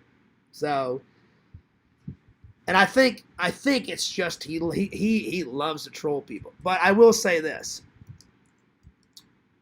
It seems like Yakov and Larry have become the new Quentin and Black Aldrin. I haven't heard from Quentin in years. Like him trying to come into my chat. He pops in and out sometimes in LC's Discord. He made fun of me, and he still has a picture of my Halloween pumpkin. Apparently he didn't like it. I loved it. It was very nice, short, sweet. He's like, you didn't put any effort into it. I'm like, I didn't want to. I'm like, I wanted to carve it that way. I'm like, it's okay to carve it that way. I'm the artist. I can carve it as any way I want. Anyway, so that's the most honest answer. Is I'll forget about him sometimes, but then something will remind me of Carrie and what she put me through, or something will remind me of what Quentin or Yak did, or what Jason did, and then I'll get angry, and then I'll mention their name, be like, oh yeah, Jason's a fucking idiot, and I brought his name up, and da-da-da-da-da. You know, that's the best answer I can tell you why. Because people's always ask, Fierce, it's over and done with. Why do you keep bringing up his name and her name? Because they fucked me over, and they treated me like garbage. You know, like Jason, I'm so upset with. Before he met the community, he had my back. Something changed. The minute he met the community, I saw a significant change. And he can lie. He can bullshit all he wants. I saw it. I went to film school with him. We were like attached at the hip. We would always like work on projects together. We had to do this thing called lab where we had to log an hour. I've told you guys about it. Me and Randall and Jason had to log a bunch of hours, and it would go to like getting our degree, and you would work on your homework and work on your project in there. Anytime I saw Jason on there, I'm like, hey, Jason, what are you working on? Oh, Fierce, dude, I'm making this new thumbnail. Come check this out. Or, hey, I'm making this new intro for my video. We always would help each other on projects. Me, Randall, and Jason were like attached at the hip. Me and Jason and his buddy Tim, I would always be at their house hanging out. I'd always invite them over to my apartment. We shot a bunch of stuff. I went camping with them. And then all of a sudden he met the community. And two things changed his mind. I don't know what it was. His wife did not like me from the get-go. I was nothing but nice to her. And I think she whispered into his ear, oh, Fierce is evil, don't hang out with him. And then as soon as he met the community, a bunch of red flags popped up. He stopped talking to me less. He was like, I'm going to go hang out with the dude. I'm going to go hang out with this person. You know, he's a fucking follower. He wouldn't have my back anymore. And I said, so you picked trolls. I'm not saying the dude's a troll, but he's friends with a bunch of other trolls. I said, you picked trolls over a 10-year friendship. When I take friendship very seriously. If I say, I'm very selective on who I call a friend. If I say, I'm your friend, I try to be your friend for the rest, you know, of my life. Because, you know, that's what you do in life. You surround yourself, or at least I do. I try to surround myself with nothing but good, wholesome, positive people. I don't want to be surrounded by a bunch of negative people. That's why I've blocked a lot of people, because I'm like, they're negative. And they make fun of me and my content. I'm like, why would I want negative people in my life? That would be insane. And Jason never apologized for what he did. And that really pissed me off. And he's never apologized. I wish he could just come into a show and said, "Hey, Fears, even though I don't like you anymore, I'm sorry." He goes, "Even though, we ended our friendship on bad terms, if I hurt you in any way, I am sorry." And then I would never bring up his name ever again. But for him to not apologize, it's a dick move. It's a dick move. That's why I say, and Carrie has put me through hell on earth. And I think the reason why that is I think her ego got bruised. As soon as I declined to be her boyfriend, all of a sudden, Fears is bi. Fears is gay. And I'm like, Carrie, just because I didn't find you attractive does not make me bi or gay. Excuse me. I have never showed any bi qualities in my personality. I've never showed any gay tendencies. That's always her go-to thing.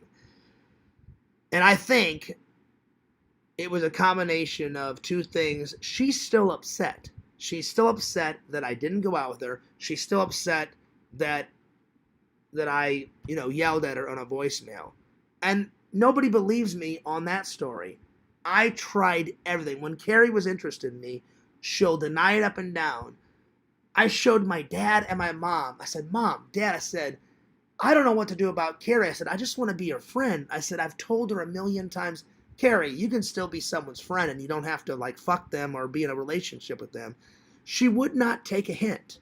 And you guys know, I'm not making fun of her. Carrie has got some problems. She's overweight. She's got manic. She's depressed. She's manic. Whatever the hell is going through her system, she's got a lot of shit. I've got a lot of shit going on. So I'm not making fun of her. People have problems, I have a lot of stuff. I'm OCD. I have, if you think I'm kidding, the fans that have been in my apartment, everything is clean, neat, symmetrical. If one thing's out of place, it'll drive me fucking up the wall. I can't live in filth. I cannot live, I can't even watch that show, Hoarders, because I'm like, holy shit, people actually live like that. You watch those people on Hoarders, they don't shower for fucking days on end. And I'm like, that's ludicrous. That's insanity. Why would you not shower at least once a day? I shower twice a day. Once after work, and then once before I go into work. Because I know when I get in that factory, I'm going to get all hot and sweaty. And I could never go to bed dripping with sweat, because if you do, your bed sheets they'll turn yellow. People on that show, they throw trash everywhere. They live in shit. There's shit piled up to the fucking ceiling. And I've watched that show a couple of times. They're like, yeah, I just don't feel like showering. Yeah, so I go days without showering. And I'm like, that's fucking disgusting.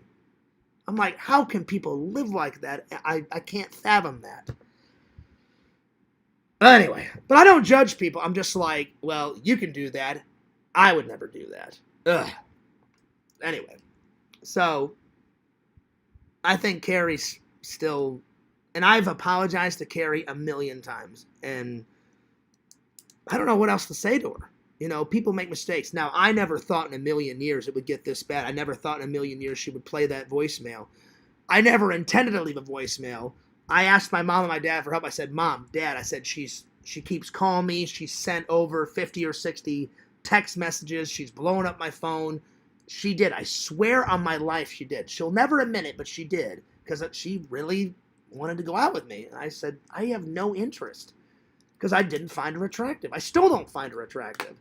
That's not me making fun of her. That's just me telling the honest to God truth. I know what I like in women, and Carrie's not it. Sorry, my bad, Anyway, and my mom and dad said, you just got to keep telling her, John, tell her. And I said, Mom, Dad, I said, I have tried. And I remember my dad said, you just got to find a way to, get it through to her, John. And my plan was, I said, I'll try one more. I said, I'll call her. She'll pick up the phone, and I'll just have a very nice chat with her. She didn't pick up that one day. I should have just waited. I should have never sent that voicemail. I so regret it. I should have just went, oh, she didn't pick up the phone. I'll just wait another day, and I'll call her, and I'll tell her, hey, Carrie, you're blowing up my phone, you're this, you're that. And I should have said it really nicely. Like, for the longest time I've been telling her I don't want to go out. But I was like, oh shit, it's her voicemail. And I didn't think anything of it. I said, oh shit, I said, she'll keep this private. She won't play it. And I was upset. And everyone's heard the message. And I could have said it a little nicer. And I so regret doing it. And Carrie, I am so sorry. You know, I've said it a million times, Carrie. I hope you can move past that. You're going to have to. I don't understand why she still has voice messages from 2016. That's insane to still have that on your on your voicemail or on your phone, because she printed it all out. She had her little spreadsheet. And she was so proud of doing her hate stream. And then she had to correct me. Correction, Fears. It's not a hate stream. It's a truth stream, which is complete bullshit. It was made up of rumors, conspiracies, half stories, bullshit, lies, and rumors. And I'm just like, this is absolutely insanity. 100% insanity. And, that's another thing, since I'm on the Carrie thing. People can believe me or not, I swear, and you guys know, I'm only using my dad because you guys know how much I love my dad, and I would go to hell if I said, oh, I swear on my God, and it wasn't the truth, you know. Pixel, and people, I'm just using Pixel because he was one of them that didn't believe me. I did watch it, but not in its entirety. And what I mean by that is this. Because I don't want people saying, oh, see, Fierce lied. He did watch it. No, I did not. I did not watch it in its entirety. She did it on a Saturday. I saw it went live. And then Dave said, hey, Fierce, I don't want to, start anything. But she went live. I went, shit. Because it was getting kind of late. And I thought, maybe Carrie decided not to do it. Because I thought she was going to do it around maybe 6, 7, 8. And she actually did, I think, around 9 or 10. So I thought, well, there's no way that she forgot about it. I thought maybe she's had a change of heart. Maybe she was like, you know what, guys, it's not worth it. Let's not do a hate stream. All of a sudden it went live, like I said, 9, 10-ish. And I went, oh, son of a bitch. I'm like, fuck, she did it. So I said, all right, Dave, thanks a lot for telling me. I go in there. I watched it on Saturday for 1 minute. And then I turned off when she was like, all right, I'm going to list Fierce's traits now. And I went, oh, I'm like, this is such horse shit. I'm like, I'm not watching this. I swear on my father's grave, I turned it off. So Pixel called me a liar and said, Fierce, you're a liar. You're a liar. I know you watched it. I'm like, no, I didn't. I said, 1 minute is different from 49 minutes. And the only reason why I know it's 49 minutes is on Sunday, I skimmed through it and got the highlights because I was curious. I shouldn't even have watched it on Sunday. So Sunday, yes, I'm admitting it. Sunday, I skimmed through it, but I only skimmed and I watched for maybe 10 minutes. I got the highlight. I watched a little of the beginning, skimmed through the middle. I was like, all right, yeah, she said this, she said that. And then skimmed to the end and went, okay, yeah, I get it. She hates me. I get the gist. Lies, rumors. She's telling all these bullshit stories. I'm like, all right, yeah, I get it. Roast stream. All right, don't watch the rest Fears. I got it. And so I told Randall, I told Dave, yeah, I kind of skimmed through it. And he was like, anything bad? I'm like, oh, it's the same bullshit, like always. And I had plenty of people sending me, little clips and people writing me. Pixel's like, well, where's the proof, Fears? Where's the proof? If you're not lying, show me who sent you what clip and show me what messages she's saying. I don't have to prove a goddamn thing to Pixel or anyone. And the reason why I didn't tell Pixel, the people, I'm like, if I would have told Pixel, he would have told Carrie, hey, these people are outing, and she would have went nuts on the people that sent me those clips. And they didn't send me too many clips. One person sent me 2 clips, and they were like 20 seconds each. And I only watched one of them. I said, I'm not even going to watch the other clip. And then another person wrote me and said, oh, hey, Fears, they wrote in a paragraph, she said this, she said this. And I went, okay. I'm like, thanks for the update. I'm like, I don't really care. So it wasn't like massive amounts of they didn't give me a whole script. They just said, she's kind of saying this, she's kind of saying that, and hey, here's 2 clips. And I only watched one of the clips. But I knew if I would have told Pixel, and Pixel's a good friend of mine, but I'm not lying. And I'm admitted something. I got really mad that he didn't believe me, and that gets me really mad too. I've dug myself a grave. I need to write that down too.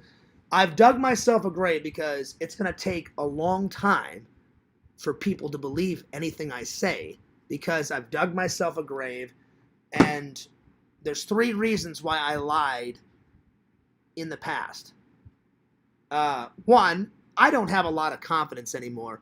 Those trolls have shredded any amount of confidence off of me.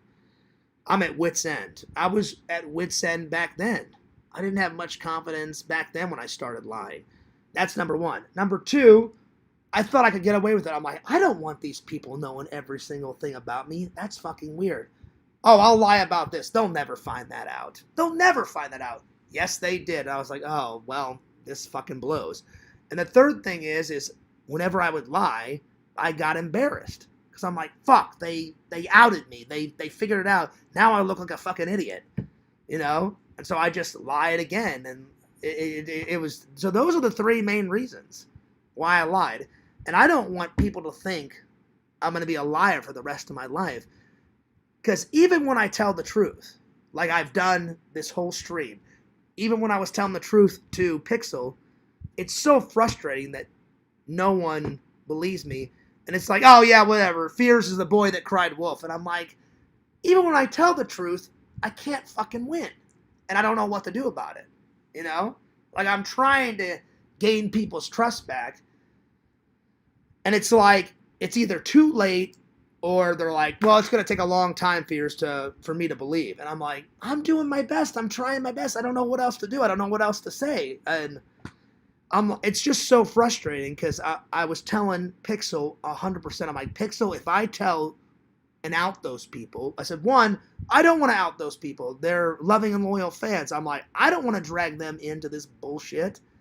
And that's what it is. All this drama is psycho. It's bullshit. Nobody deserves what I've went through. Every gray hair I have on the top of my head is because of these idiot trolls. It's insane what they put me through. No one deserves this. I bet Adam the Woo doesn't even get it as bad as I do.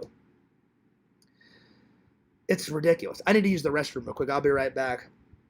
I've been drinking a lot of water. I thought I had to go to the bathroom even before this, but I feel a lot better getting all this out, and I hope I'm kind of afraid to look at the chat. I hope people are willing to hear me out. Like how I said at the start of the stream, I said, I hope people are not going to be like, lie. I hope people are like, well, let's hear Fears out. Let's hear what he's got to say. I hope people, because I haven't been this truthful in a long time, and it feels great to get all this shit off my chest. And again, I hope it doesn't make things worse, because I don't want it to be worse. And I don't want to cause more drama because I've had it up to here with drama. I'll be right back. I'm going to continue the stream in a minute. And I tried to go to sleep when I got back from my walk. I'm sorry that I was filming it on my phone. It was only a minute, like I said. I was walking past the dock, and I said, oh, let's see if the alligator's there. And I thought it was still live. I walked around for 20 minutes. When I got back home, I said, all right, guys, I'm going to end the live. I ended it. And normally if a live goes through, it'll say, oh, ends at 30 minutes or 40 or whatever, how long ago. When I clicked end, it said 1 minute and 25. And I was like, oh, fuck, the internet cut out. God damn it. I was like, oh, well, Fears, you tried to do a live on your phone when you were walking. Oh, well. Because I didn't feel like going to the gym, because of all this bullshit. So I said, well, I still want to get some exercise. I said, I'll come home. I was all sweaty. I wiped my face off. I combed my hair. I grabbed a bottle of water, not this one, another one. And I said, I'll go for a walk. And then it sucks that it didn't go through. But anyway, I need to use the restroom. I'll be right back. Give me 1 second. But I hope people are willing to hear me out. And I hope whenever I open up the chat, I hope people have been like, well, we'll hear Fears out. We'll hear what he has to say, because I'm trying to gain your guys' respect back. I did this live for a couple reasons. One, I'm just so sick to death of all the bullshit that people put me through. Two, I said, well, I'm going to try to gain some respect. I'm going to try to gain some loyalty from the fans. I'm going to try to gain some, let them know that I'm trying to be truthful. And I said, they want me to, like, give them all the dirt. They want me to tell the truth. I'll dish out as much of the truth as I can fucking remember. And maybe they'll be like, well, at least Fear's just making an effort. He's putting himself out there. I hope when I open up the chat, it's just not like, lie, you're full of shit, Fears, you're this, you're that, you're full of crap and all that. I hope that's not what it is, because I've been open and honest about everything so far. I've got other stuff I want to talk about, but I need to use the restroom. 2 minutes, I'll be right back. I'll be right back. Watch the dinosaur. Ugh.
All right. I'm sorry. I didn't mean to keep you guys waiting. Okay, so. All right, so let's get to some more topics. All right. I'm going to take a sip of water because my mouth's getting dry because we've been discussing a lot of topics. So just give me 1 second. I still got this fucking cold. God, I wish it would go away. Ugh. my nose isn't dripping anymore, but every once in a while, a fucking cough will come out. I'm like, oh, fucking hell, just go away, you know? I've been taking NyQuil or Dayquil, or whatever the fuck it is. Anyway. And those cough, those things that you suck on, or whatever the hell it is. I can't remember this shit. Anyway. Anyway. Alright, so next.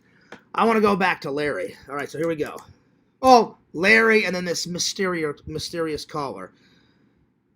I don't know how people got my number or my address. It's been a pain in the ass. I may have to switch my phone number. I don't want to. Like, I went to my cell phone provider and said, you need to switch this off. You need to switch this off.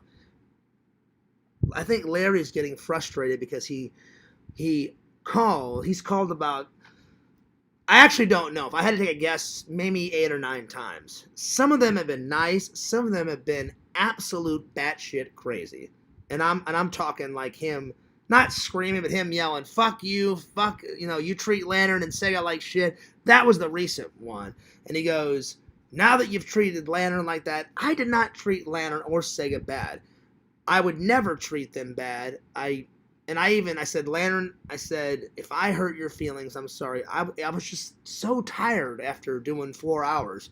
I promised Lantern, the next time I do a whole panel with all the guys, I'll get him on there. I even said, hey, Lantern, if you want to do a separate one, we can. Lantern doesn't say a lot on mine because my show is more structured, because Lantern doesn't care on his show. He's like, yeah, show belly buttons, boobies, Museum and Visions are always throwing dicks, and Museum always plays those weird fucking videos that he plays, and we're all laughing because you don't know what the fuck they're going to play. I love my channel. I'm like, if you show a dick, or if Museum was in there throwing the belly buttons and all the weird ass videos, my channel would probably be taken down. So Lantern doesn't say that much when he's on my channel, but I still like to have him on because he's my friend, and I don't judge Lantern. And I'll admit, I'm not trying to bring this up. I thought it was a very dick move. I tried to stick up for Lantern. I'm stubborn sometimes, but sometimes Tommy's even stubborn than me. I said, Tommy, there was no need for you to go, Lantern, turn off the fucking whistles and bells and shit. Like, are you an idiot? And I'm like, that was so uncalled for. What the hell? Visions thought it was uncalled for. If you play it back, Sega kind of looks over like he's surprised. Dave had a big surprise, and I'm like, what the fuck is going on? I don't care. Lantern can play his music. He can play all those bells and whistles until his fingers fall off. Nobody cared. We were all shooting the shit. We're all having a good time. What Tommy did really pissed me off. And I talked to him on camera. I talked to him twice off camera. He came back in the stream. I'm trying to remember. If not once, I think twice. If I'm wrong, correct me in the chat, because honestly, I haven't watched it back since that happened, because it kind of pissed me off, because I'm like, Tommy, you don't treat people like that. I'm like, Lantern can't help it. And you would think Tommy would be a little bit more sympathetic and have some compassion, because I'm not making fun of Tommy. Tommy also has autism. Just Lantern has a little bit more autism. Lantern, half the time, he doesn't want to hurt anyone. Lantern, half the time, if I'm being honest, doesn't know what he's doing, But no one says it. And the only reason why I said it is because Lantern's a great guy. Everybody cuts Lantern some slack. And that's what makes Lantern great. He doesn't really care a lot. He does his own thing. He loves, howdy y'all, laughing and cheering, playing his music. He's great. That's what makes Lantern great. That's what makes Lantern Lantern. We all have our personality. And so I'm like, Tommy, he's got autism. You don't fucking, if it really bothered Tommy that much, he could have done it in a nice way. Like, hey, Lantern, do you mind just turning off the bells? It's getting a little annoying. If he would have said that, I don't think anyone would have cared. Lantern would have been like, oh yeah, sorry y'all, I'll turn it off. But he was like, Lantern, God, man, turn off the fucking bells and whistles. Like, don't be an idiot. Everybody knows how to turn off those bells and whistles, or whatever the hell he said. And I was like, God damn. I don't mean to take the Lord's name in vain, but I was like, what a fucking dick move. Then he apologized to me. He's like, well, Fierce, I'm your friend. You're trying to do a show. I'm standing up for you. I'm like, Tommy, I appreciate the gesture, but you're apologizing to the wrong person. You should be apologizing to Lantern. And I tried to stick up for him. So when people say that I treat Lantern like shit, if I would have treated Lantern like shit, like how Yakov said, oh, he treated you like shit, Lantern, he didn't have you on the podcast. If I would have really treated Lantern like shit, then why did I stick up for him that day? I don't treat Lantern like shit. He's a loving and loyal fan. He's probably my number one fan besides, I'd say Lantern's first, then Visions is second. And I'm proud and honored to be both, they're both fans and they're both my friends. I'm honored to be Lantern's friend and I'm honored to be Vision's friend. And I hope me and Visions can hang out one day. And I would love to hang out with Lantern. If I ever went to Texas, I would hang out with Lantern. Lantern, if his family ever was like, hey, Fierce, we'll bring him down. I would show Lantern around. I'd take him to Disney because I'm a nice person. I'd be like, hey, Lantern, I probably wouldn't take Lantern to the strip club because Sega is a little bit more functional than Lantern. I think Lantern's got the most autism out of Sega and Tommy. But that doesn't make Lantern a bad person. That's just... And I told Tommy that. I said, Tommy, Lantern cannot help it. I said, I got dealt with stuff. I said, that's just what God... Whatever God deals, you have to... You just have to fucking deal with it. Like, God gave me a weak stomach. Oh, that sucks, Fears. Well, you don't whine about it. You just have to fucking put up with it. You have to turn a negative into a positive. He gave me low patience and a temper. I've been trying to get that better for years, and that's a bad habit. He gave me OCD. He gave me hyperactive disorder. He gave me attention deficit disorder. When I was a kid, I had to take 3 Ritalin pills a day. 1 in the morning, 1 sometimes before lunch or after lunch, and then 1 before I had to go to bed. Then I finally got down to 2. And you guys know, whenever I get real excited, you guys can tell. But I've learned to harness that energy because I didn't want to go to college all drugged up on Ritalin. I begged my parents. I said, Mom, Dad, I can do it. I said, I can do it without the pills. And my mom and dad are like, are you sure? I'm like, yeah. I'm like, I want to prove to myself I can stay focused and I don't need any help from no pills. I can get good grades and focus by myself. And you know what saved me? I took all that raw energy and I put it into my video projects in college. I put it into my studies. I only got 1 F. Someone's at my... hang on. I'll be right back. Give me 1 second. I'll be right back. I hope this isn't what I think it is. Because I want to talk about that, too.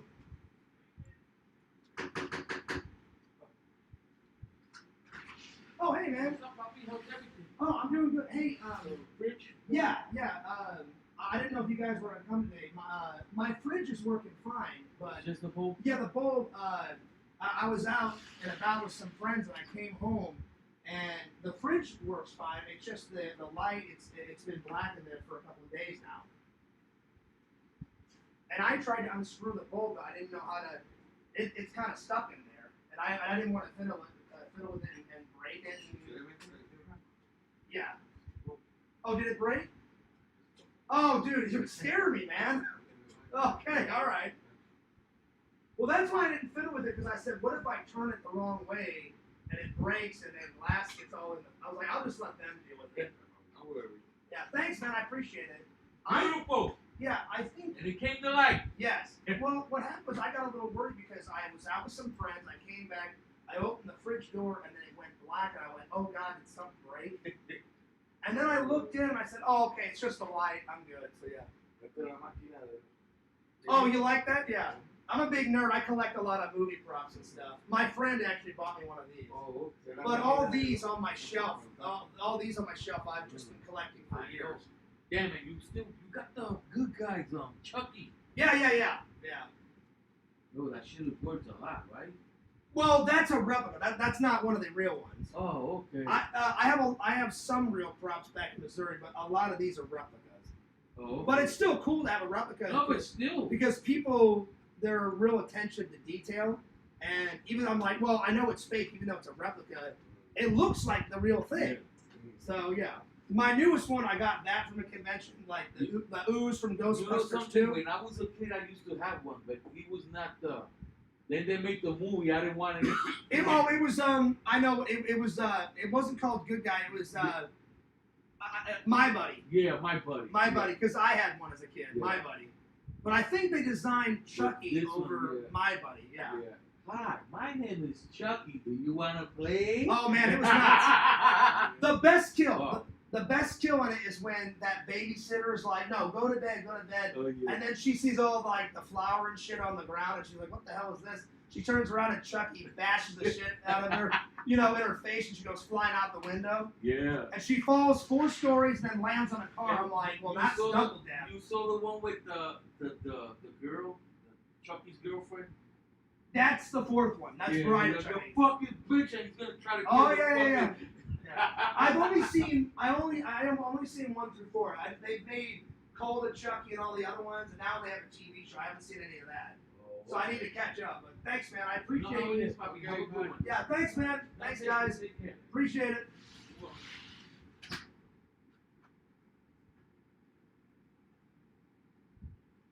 Oh, thank God. At first I thought, oh God, is another pizza. No, my light in my refrigerator, it's been good for all this time that I've lived here. And then a couple of days ago, after I hung out with Dave, I came home, I opened up the fridge to grab a drink, and it went off, and I went, oh shit, did I break my fucking fridge? But then I felt everything. I'm like, no, everything's still cold. And I went, oh, I got to go to the maintenance place. And I said, hey, whenever you guys get time, can you bring a new bulb? So that's what they did. At first, I thought it was them delivering pizzas again. And I was like, oh, God, please not this shit again. So that's the next thing I want to talk about. It is so immature. I feel so bad. Every time a troll calls a pizza place, I wish they would stop. Because, one, they think it's funny because they're not here. They're fucking with people's job. And that is so disgusting. Like, that pizza delivery guy, he gets minimum wage, probably $9 or $10, and then he gets tips. And then every time those idiot trolls call whatever pizza place, they are fucking with people's jobs, but they don't care. And I'm like, you just wasted all that guy's gas money. And I wish they would stop. Like, I called Tommy one day when it first started. I said, Tommy, did they ever send you pizzas? He's like, oh, fierce. They sent me more than. I said, what do you mean? He goes, they sent me weird shit like, I've never heard this story until Tommy told me. He said they would call pizza delivery places. He goes, one day I opened my door and there was all these fucking balloons outside. And I was like, is this a news story or does the community know? He goes, mostly everybody knows about the mystery person that would drop off balloons. I was like, Tommy, I said, I've never heard this story until just now when you told me. He's like, really? He goes, they were trying to scare me and they were dropping balloons off every couple of months and there was little notes attached to the balloon or whatever the hell he said. I said, Tommy, I've never heard this fucking story. But apparently they sent him a whole bunch of crazy shit. He goes, people would like put shit in a bag, fears, and have it out in my front door. I was like, that's fucking weird, Tommy. And he's like, so you're lucky that you just get the pizza thing. I said, Tommy, I'm not lucky. I said, that is evil to do to someone. I said, I could never do that because you waste their time. They're just trying to make a living. It's not the best job. I've been a pizza delivery guy before, way back in the day when I was super young. You get minimum wage and then you get whatever tips people, give you at the front door, and that's it. And I'm like, and I've asked all the pizza guys. Some people say, oh no, you're fine. I don't care that they called me and wasted my time. I don't pay for the gas. The company does. On those, I don't feel as bad. Some of the pizza places, they're like, oh no. Like, your trolls made me waste my gas. I have to pay for the gas. And I feel fucking terrible. And it's always the same thing. I go out and they're like, "Oh, hello, Domino's," or whatever the pizza place. I said, "Oh yeah." I said, "Listen," I said, what I got to," and I always do the same spiel. I'm like, "Oh, what I got to say is going to be hard to believe, but bear with me." I said, "I'm a YouTube personality," and I said, "Some people like me, some people hate me. They think it's funny to call all the local businesses and waste your time and deliver pizzas. Some people have gotten mad. They're like, oh, great. Well, thank your idiot trolls for wasting my gas." And some have got mad. Most people understand. But the people that have gotten mad, I'm like, there's nothing I can do. I've asked them to stop multiple times. And I've only had 3 or 4 guys get really mad, and I've had to close the door. So you guys have never heard them get mad, and I've had to calm them down. And he's like, if this ever happens again, I'm going to call the fucking police. I'm like, it wasn't me. So I've only had like 3 or 4 guys get really mad. Most of the time, people understand. But it's so disgusting that they don't have any respect for people's jobs. And it's disgusting. Like, I could never in a billion trillion years do that to someone. And there's nothing I can do. I could ask, like, if I say it, hey, please don't do that anymore. You know they'll never stop. As long as I live here, they'll keep sending pizzas. I thought it was over. For the longest time, it stopped for a good 6-8 months. I'm like, maybe the pizza delivering thing is finally over. And here we go again. It happened. It happened yesterday. I'm just like, oh God, not this shit again. So I really hope they get it out of their system and never do it again. Because I feel terrible. It's always the same spiel. I always say, I didn't order that. I'm not going to pay for it. I'm really sorry they wasted your time. I'm a YouTube personality. And I even tell them, what's weird is I said you would think it would happen more like, the more subs you have. Like, I can only imagine what Casey Neistat and what Adam the Woo's gone through. Maybe I'll ask Adam, like, hey, Adam, have you ever had anyone deliver pizzas to your door? I bet you he would say yes, because people are nuts online. Clearly, I mean, I've found it out the hard way. People are absolutely insane. And I've never had the courage or the balls to ask Adam the Woo, like, hey, does people troll you? Do people send pizzas to your door? And I feel terrible every single time. I've only paid for it a couple of times. Whenever I've had like a 20 or something in my wallet, I'll be like, oh, well, I'm not going to tell the fans that I bought this time. I'm like, I'll quietly pay for it, and then I tiptoe to my fridge and put it in. I've really only paid for it maybe, in all the times that it's happened, I've maybe paid for it 3, maybe 4 times. But usually I'm like, I'm not going to pay for this shit.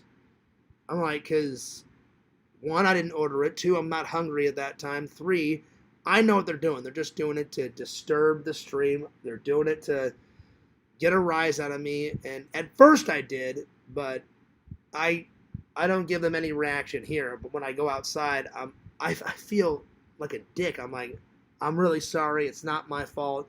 People are immature. I'm really sorry. Please forgive me.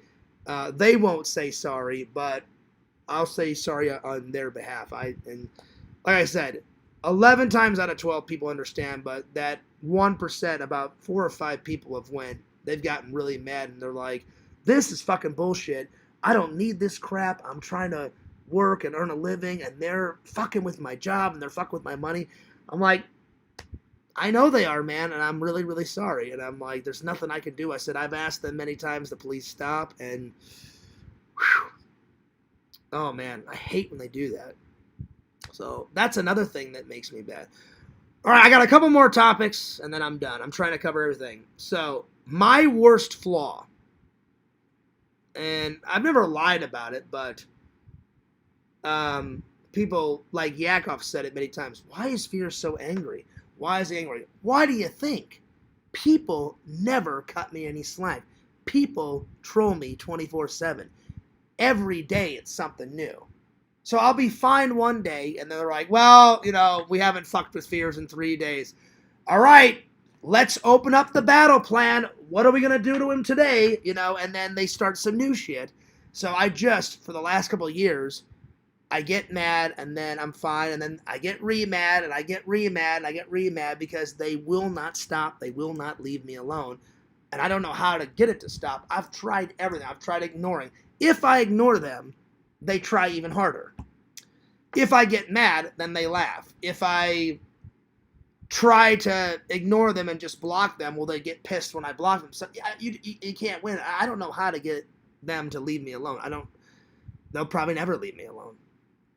And I said that on Landon's stream, and I meant it. And it kind of scared the shit out of me. I'm like, what if they troll me until the day I die? And then I know for a fact, the minute I die, they will troll me even after I die. They're like, hey, remember that time we did this to Fears?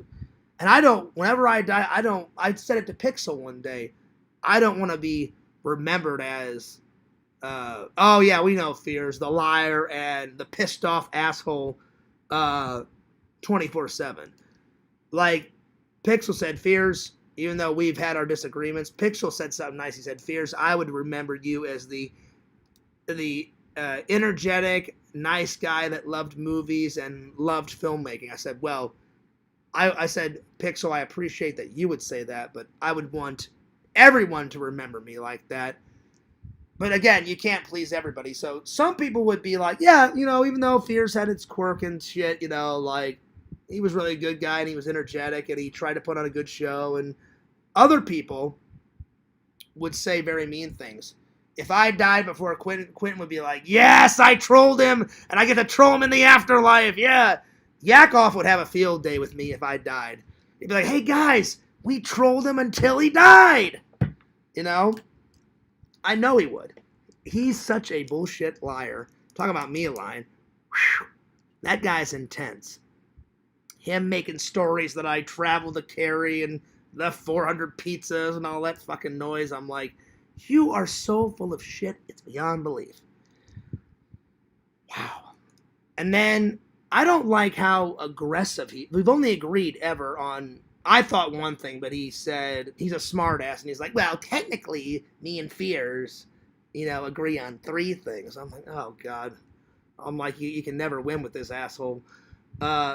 He's like, I like Tremors, so we agree on that, and then we agree on the same TV and movies, and we agree on Star Trek. That's great, but in order to be someone's friend, you got to agree a lot more than that shit.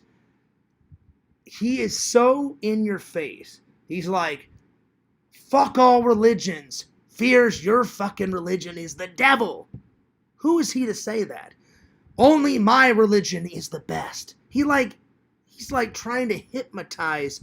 Fuck all religions. You must come. You must come to my religion. Fuck everything. Oh, you're a non-denominational Christian? Well, you can get fucked, You're a Mormon? Yeah, kiss my ass. He's so, in your face, and it's fucking scary. It's fucking weird. And then he goes on these Bible rants. No one wants to hear that bullshit. Everyone just wants to hang out in a lantern live. He'll be like, Genesis chapter 1. And he'll go on for 30, 40 fucking minutes. Now we're Genesis, and we're into chapter 2. I'm going to read the Bible and fucking annoy people, And then 4 hours later, hey, Lantern, I forgot this chapter. Let me read this. And I'm like, this guy's fucking nuts. But he'll deny it. Whenever Thursday and Friday comes around, he'll be like, oh, yeah, I saw Fears' live. That's a lie. That's a lie. I'm not lying. I've seen him do it. You guys have seen him do it. So if he wouldn't throw that shit in people's face and not be that, I don't know how to describe it. He's too intense. Me and him would probably get along. I wanted to get along with Yakov. I gave him, I'll be honest, which I have been this whole time. I gave him so many chances, I don't even remember how many chances I gave him. I gave Larry maybe 6 or 7, and I finally said, I'm not making the same mistake like Yakov. I must have gave Yakov maybe, as long as I've known him, maybe 40 chances. And Randall one time had a conversation, I think I've told you guys this story. He said, Fears, I'm not trying to hurt your feelings. He goes, you're my best friend. I love you like a brother. He goes, but you're an idiot for giving Yakov that many chances. I said, Randall, I know I am. And he was like, why? Why did you give him that many chances? I said, Randall, when we were not fighting, Yakov was really cool. We were talking shit about movies, and we were going back and forth about, Star Trek, and I said, I loved bullshitting talking about movies with the guy. That's great. I just hate all the in-between shit, and I think he does this flip-flop. He loves fucking with people's mind. So does Larry. They can deny it up and down, but I've seen him do it. Yakov's my friend, and then he pisses me off, and then he trolls. Oh, I'm sorry, Fears. Then we're back to friends. I cannot stand that flip-flop shit. I've said it a million times. You either like me or you don't. You either want to be my friend or you don't. You either like my content or you don't. If you don't like any of those things, I'm sorry. There's the door. Because I can't live like this anymore. Larry does the same thing. He just does it different. You know? It's like an art form for them. Which is sick. It's sick the way they treat people online.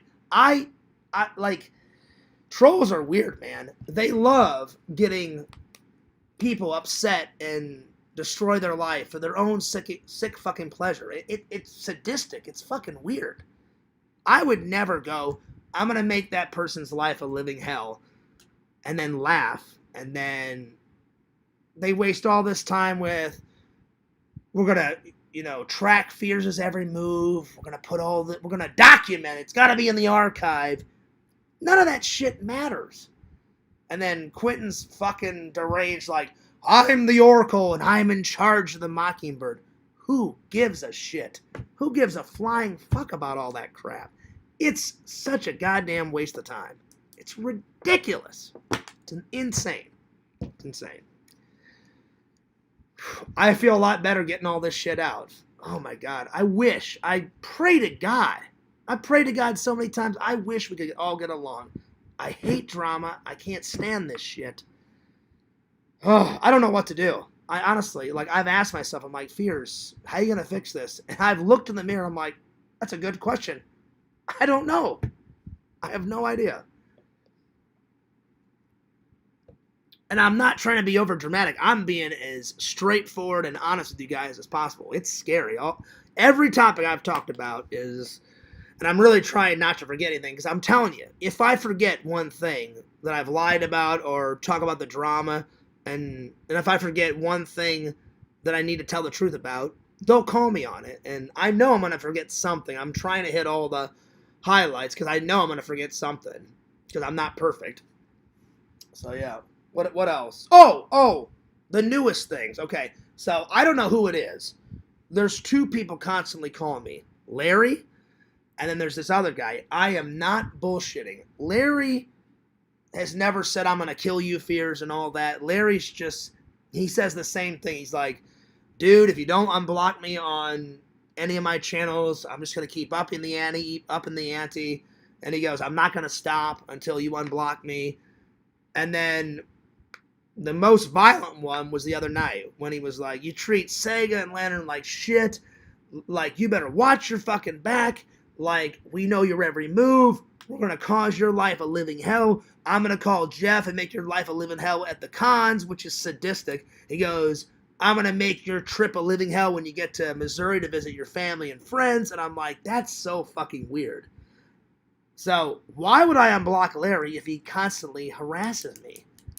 And I think he's getting mad because I got so many unknown calls when I went to my cell phone provider. He said, oh, you gotta have it the unknown calls blocked and just have them. He goes, they'll just instantly be blocked. They send them to your voicemail, and then you can just go in there and just delete them all, and that should minimize the calls. And I was like, oh, thank God for that. And that's helped a little bit. But Larry is getting more mad because he's like, reach out, man, reach out. I have no way of reaching out. I don't expose people's number. If Larry would call me on his actual number and leave a voicemail and say, hey, Fears, Larry Tate, here's my number, man. Give me a call. Let's talk on the phone. Let's work this out. I would call him and try to work it out. But he always calls. And Larry, whenever you watch this back, if you call me on your actual number, leave me a voicemail and say, hey, Fears, Larry Tate, here's my number. Call me, man. Let's work this out. I would call you back because I don't expose people's number like some idiots in this community. But I don't think he'll ever do that. And then I asked him a million times when he was in LC's Discord. I'm like, dude, ask Visions, Lantern, somebody to show you how to accept friend requests. I asked Larry over 50 times. Add me on as a friend, man, so we can keep in touch. And if we ever disagree, we'll talk about it. And he never accepted my friend request, not once. So I have no way to get a hold of him. So there's that. That's been going on. And that's the honest to God truth. The second thing is, I'm trying to figure out who this mystery caller is. This person is gone off the fucking deep end. I've told you guys about this. It's scary. He only does 3 types of voicemail, and I can't make out his voice. It must be somebody new in the community, and they're just watching from the shadows. Whenever Kerry did his stream, he would call constantly like, "Troll stream next Saturday. Watch your back, fears. The trolls always win. The troll stream next Saturday." Yeah. So that was one of them. A mixture of that. Then the next one would be some type of death threat on me and my family. "Fears, when I find you, you better watch your back. I swear to God, you're so annoying, I'm going to fucking kill you." I cannot make this shit up. I swear on my life. I'm telling you. And then it would be either I'm going to kill your dog, I'm going to kill your mother and hack her up into little pieces and put it in a bucket and drink it. I cannot. I'm Scout's honor. He would make all these weird sadistic voicemails, and then the third type was like, "I'm gonna take your channel down." It was either "I'm gonna take your channel down," the third type of voicemail, or "Fears, you know what? I'm not gonna take your channel down. No one's gonna watch it. You're full of shit. You're an asshole. You're an idiot. Not one of your videos is fucking great. Your fucking content is shit." I'm like, dude, this guy is fucking nuts. Now, this ain't Larry. This is somebody else. I don't know who this is. Anytime I do a live on my phone, I have to make them real quick, like maybe 10 or 15 minutes. If I go over 10 or 15 minutes, he will call and interrupt the internet. And I shit you not, when we were at the Lakeland Comic-Con with me, James, Dave, and Tina, he called a record 200 times. I'm like, that is insanity. And I'm like, the fans are not going to believe me. I cannot make this shit up. I don't know who it is. I really wish this person would stop, because whoever this is, I'm not afraid of this person, but it's getting really fucking weird, you know? And even if I called the police, they're like, "Unless you have a number, we can't do anything." Because that other weird person, he always blocks his number. The only difference is when Larry calls, he's like, "Hey, do the right thing, Fears, do the right thing, unblock me. If you don't, I'm not going to stop. I'm just going to keep irritating you until you unblock me." Larry's never threatened my life. But this person, whoever he is, and it's a guy, I can make out that it's a guy's voice, but I can't make out who it is in the community. So I wish this person would stop, but I don't know why this other person's calling me. Probably it's just someone to irritate me, but I cannot figure out who it is. I don't know if someone told him to do this, or if it's one of Carrie's trolls, or if it's one of my... I don't know who the hell it is, and why the guy's calling me. So I don't know. I really don't know. I'm trying to... Let's see. Let me check my notes. I think that was everything. I think. Oh, no. Hang on. I had some more. So, why does it take forever for my videos to get up? There's 2 reasons. Whenever I'm going through all this drama, I've told you guys, I cannot edit a video when I'm upset or bummed out or pissed off or mad. I've tried to force a vlog, and I just can't do it. I can't focus because I'm pissed, or I'm sad, or I'm depressed about all this crap that I'm going through. I do my best work when there's harmony and everything's going good, and I'm like, "Hey man, today's a great day. I got my coffee here. I put my headphones on, listen to my music. I'm editing away." When I'm like that, I can bang out, 2 or 3 videos in a row. But I just cannot edit when I'm upset or angry or depressed or sad, or... Because I'm pretty bummed right now. I don't know what to do. I really, honestly, I'm being open and honest with you guys. I don't know what's going to happen tomorrow because it feels like every day it's some new shit. Like, Larry's upset. They were just chomping at the bit. He's like literally trying to destroy my name because I didn't let Lantern on because I was so tired. He's like, oh, that's something else that I control fears on, you know? And I'm like, I was not hurting Lantern's feelings. I didn't have to apologize, but I did apologize to Lantern just in case if I hurt his feelings, because I was like, well, there's only one person who will know if I hurt his feelings, and that's Lantern. So I said, hey, Lantern, if I did hurt your feelings, I'm sorry. It wasn't my intention. I said, any other night, you know me, I would invite all the guys on whenever I do a big panel like that. But sometimes I just like to have like a little panel, you know? Sometimes I don't do a panel at all. Sometimes I'm just like, hey, LC, you want to come in my live? Sure, Fears, let me know when you're going live. Oh, I'm going live at 3. Cool, man, just send me the link. And sometimes just me and LC shoot the shit. There's been times where I've just thrown the link to Lantern. There's just been the times where I've thrown Sega the link. So I like to mix it up a little bit, but I knew as soon as people were saying that shit in the chat, like, oh, you didn't, let Lantern come on, I was like, this is going to be bad. I'm like, this is going to be bad. And 11 times out of 12, I'm right. When I can sense it, I'm like, oh, I know what they're doing. They're going to say this and then make me out to be the bad guy. And then if Lantern does a show, Larry's going to go on there and bitch about it for 2 or 3 hours, make me out to be the bad guy. Another thing is accountability and maturity in this community. I always, whenever I do something wrong, I take accountability. Yakov has never took accountability. Larry's never take accountability. No troll will ever take accountability because they always think they're right. They always have to be in power. It's always Fears' fault. It's never their fault. That's why I invented the sweet little golden angel. And I've said that for years. They will never, ever, ever, ever, ever, ever take accountability for anything. They think they're always right. I'm always a piece of shit. I'm always the bad guy. I'm the worst person alive. They've even called me Hitler. They've called me everything in the book ever since I've been online. You know, I'm a neo-Nazi. I fuck pumpkins. I'm worse than Hitler. I'm the devil. Fear should die in a car wreck. I'm this. It's been going on for years. It's the amount of death threats that I've had over the years. They've even done it to my family. It's ridiculous. It's insane. It's ridiculous. Anyway, I think I've gone on long enough. If I forgot something, those are the highlights. So it felt good to get all that out. I really hope it helped. And to all my loving and loyal fans, I am so, so sorry about all this drama bullshit.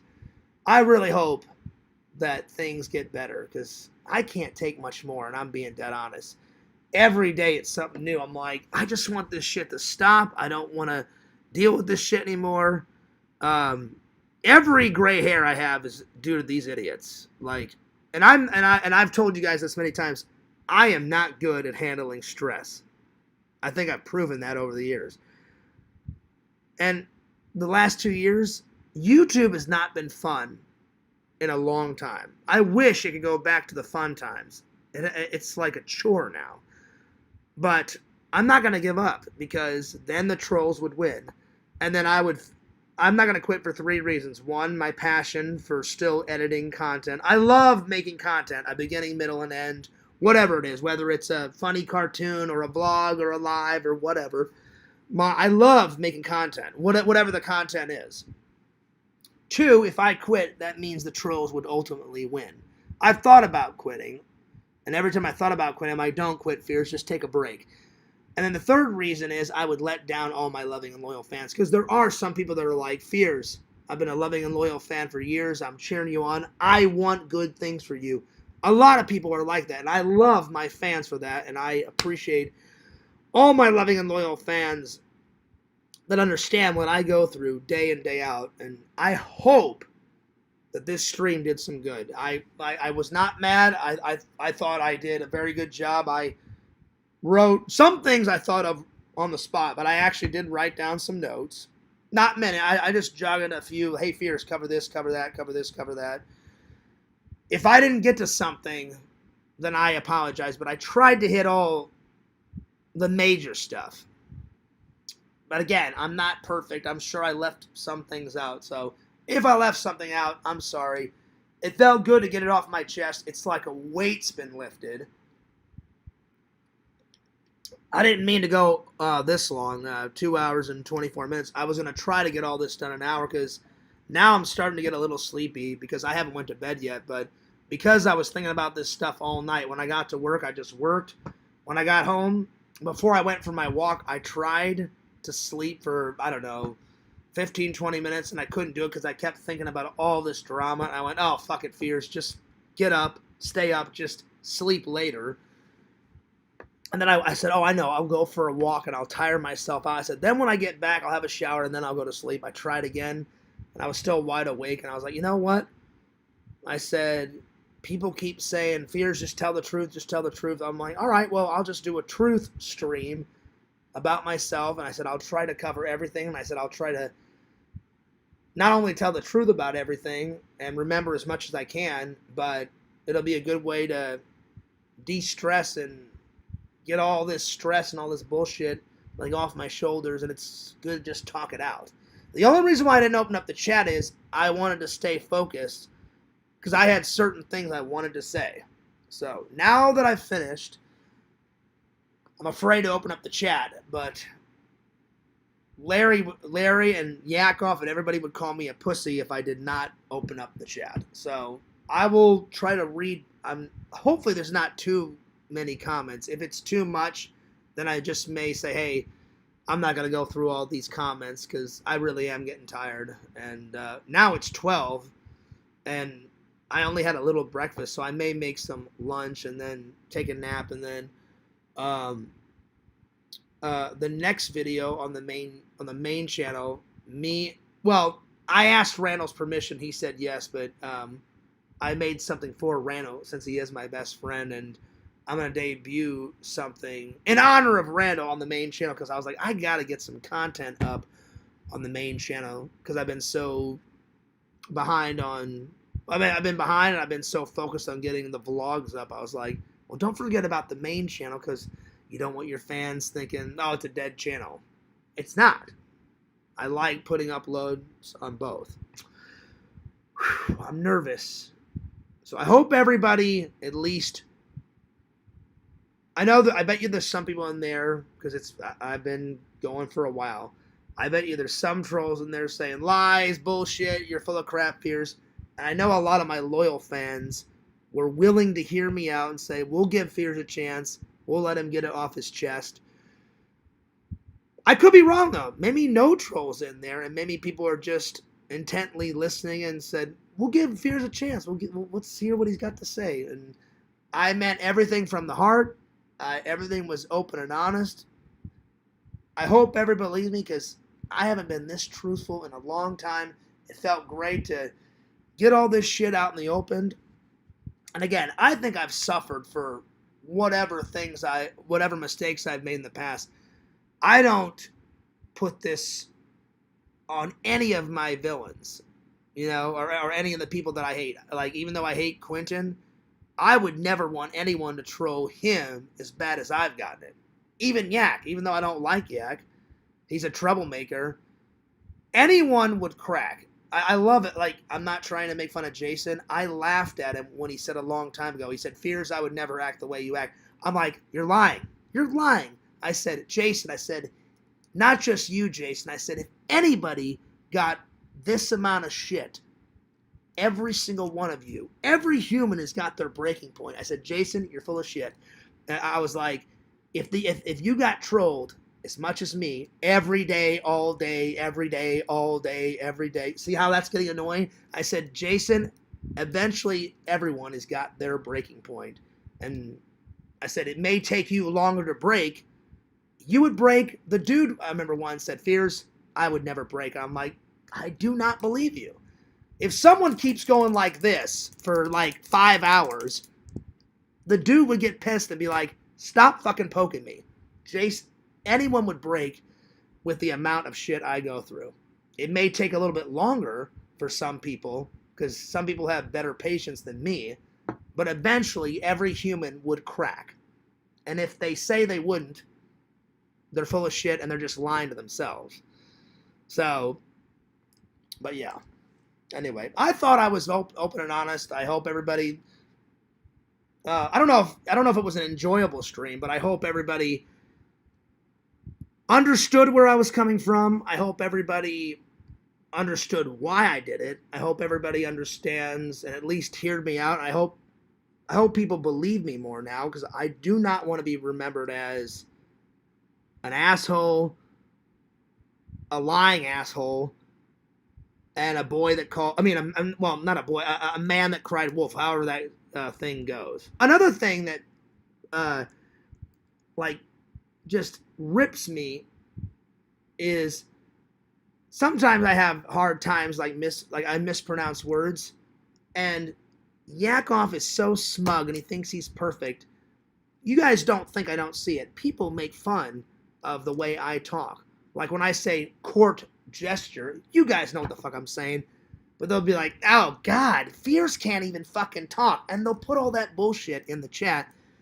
And I'm like, oh God, I'm like, you have to be perfect in this fucking community. You have to be perfect on fucking line. I'm like, wow, I mispronounced a word. Who the fuck cares, you know? And there's a lot of two-faced people.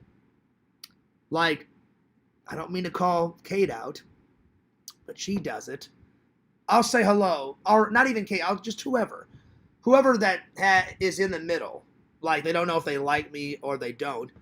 But Kate's done it before. I'm like, hey, Kate, how you doing? Oh, I'm doing good, John. How are you?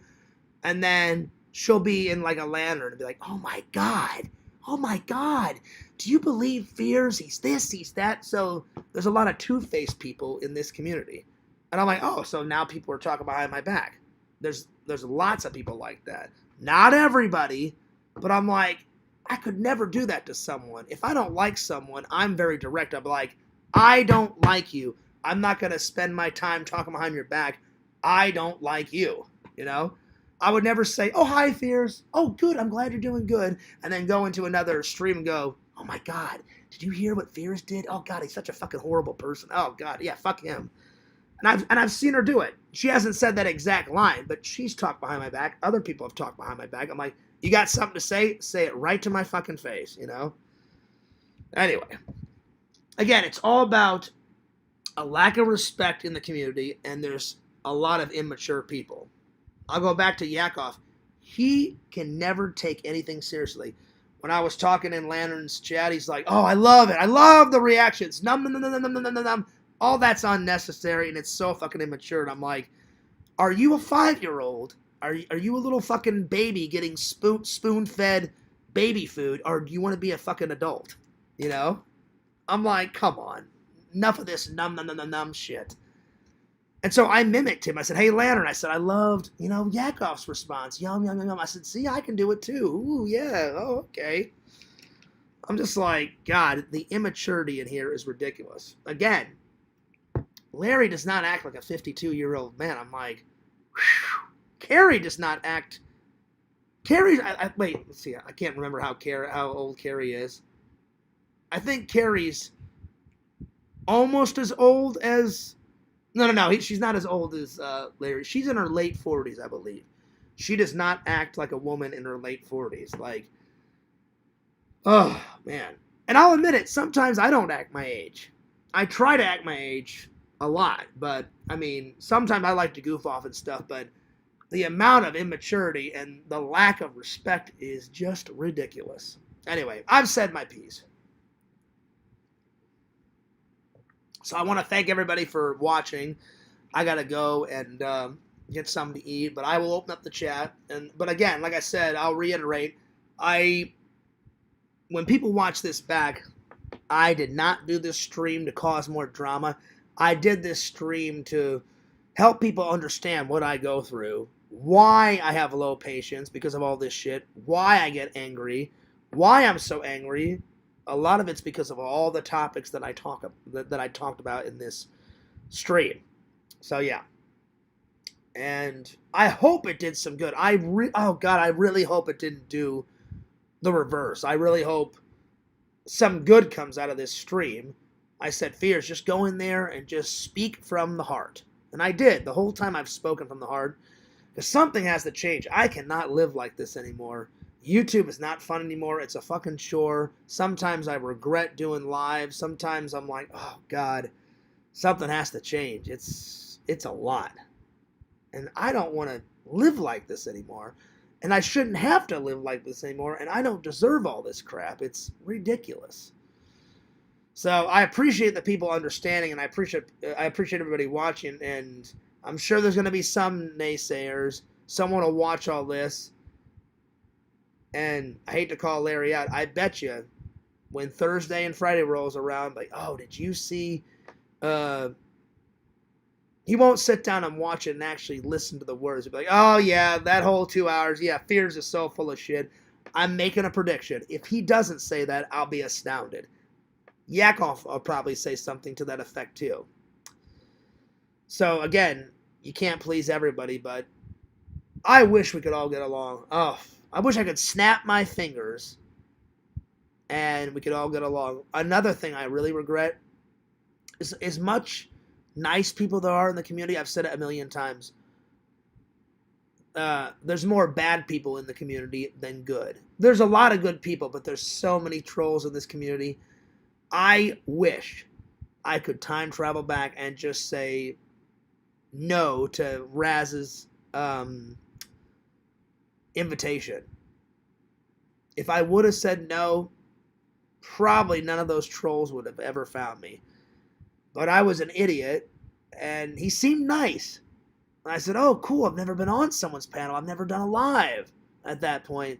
He sent me the link. It took me, I remember when I was all young, I was like, I don't know how to work this link. I've never been into a live. I've never watched a live. Back then, I was only about videos. I didn't even know you could go live on YouTube back then until Raz invited me. He said, hey, I'm doing a live. And I was like, do I know you? I'm like, he's like, oh, sorry, let me introduce myself. He goes, I do a podcast. Didn't even know what a podcast was back then. I said, can you explain what a live is? Can you explain what a podcast is? And he's like, oh, yeah. He's like, I do a show. It's live on my YouTube channel. I was like, oh, wow. And I remember writing to Raz back and saying, oh, I didn't know you could go live.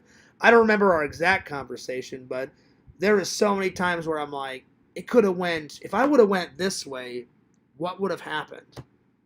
Now, sometimes I'm glad because I said, well, I never would have met, the great Sega Camp. I never would have met the great Lord Visions or Lantern, or Pixel, all the people that I am honored to be friends with. But I'm like, oh, God, if I would have went the other way, I never would have had so many headaches from Yakov. I never would have had, so many headaches from the Oracle and Black Aldred and all these other idiots. So, yeah, once a week, I'm like, if I would have just said, oh, you know what, Raz, I think I'm going to pass. Things would have been very different. But you can't dwell in the past. So, yeah. Anyway, I appreciate everybody watching. I probably went a little bit too long, but I just wanted to get all of my thoughts and feelings out. And I tried to go as quickly as possible. I didn't intend to go 2 hours. I didn't want to go 3 hours. So now I'm going to open up the chat. I'm nervous, but I would be a dick if I didn't open up the chat. And because I would never hear the end of it. Oh, yeah, Fears did a whole stream. Yeah, I didn't open the chat. Yeah, he's a fucking pussy. So I will open up the chat. All right, here we go. Whew. Fingers crossed. I'm nervous. I'm not kidding. So, yeah. I would be... All right. Here we go. Let's see here. You know what? Not as many as I thought. There's not that many chats. So I thought it would have been a lot worse. So I'll read all the chat and then I'm gonna go. But I really appreciate everybody watching. So what's up, Dave? Dave says, I have to because of environmental allergies. I tone out the noise during the panel. I try, Dave. It's a lot. Again, it's hard being a YouTuber. Everybody, I feel like sometimes they expect you to be perfect, and be on it, go, go, go. I'm not perfect, no one's perfect, but it feels like that sometimes. So yeah. Let's see. Dave says, I have an adopted nephew friend with mid-spectrum autism and learned to tone out copying noises. Well, see, the thing about that is nobody cares that Lantern, like whenever he's doing his show, nobody cares about him having the echo and the noise from the TV and his songs and that all the beeps and whistles. I sure as hell don't care. I don't even hear them anymore because I've tuned them out. But it was such a bullshit move for Tommy to be like, Lantern, turn off the fucking bells and whistles. And I was like, what the fuck? I was like, that's uncalled for. But anyway. What's up, Tokes? I love, oh God, I don't even know how to pronounce that. I'm not even going to try, Tokes. I love the pat and the stewing over things that can't possibly be changed. It's like punching a mirror, but less painful. Well, I don't mind dipping into the past, but people bring up the past so much, Tokes, and they're like, Fears, you're always going to be a liar. And I'm like, that's not true. Yes, I've lied in the past, but I really am trying to get all my... You know how, like, LC got all this shit? He's like, Fears, I found God. I'm like, fantastic. I quit smoking. I quit drinking. I'm like, dude, I'm so fucking proud of you, man. Well, I don't smoke. I only drink on special occasions. And I'm like, I know what I need to work on. My patience, my temper, quit the lying, get in the gym more, Fears, get rid of that belly. So I know what I need to work on, and I've really been trying to fix all that, I really have. So sometimes it's okay, Tokes, to dip into the past, but all those topics I talked about is what's getting me frustrated, mad, because it's either one of those every single day or all of those. And it's just too much for anyone to handle, That's funny, Bukaki. I knew that was coming. He's like, what, Fears? Not even Hitler fucked pumpkins. Oh, yeah. Well, apparently, according to some trolls, I'm the devil and I am Hitler combined and I fuck pumpkins. So all that shit. All rolled into one.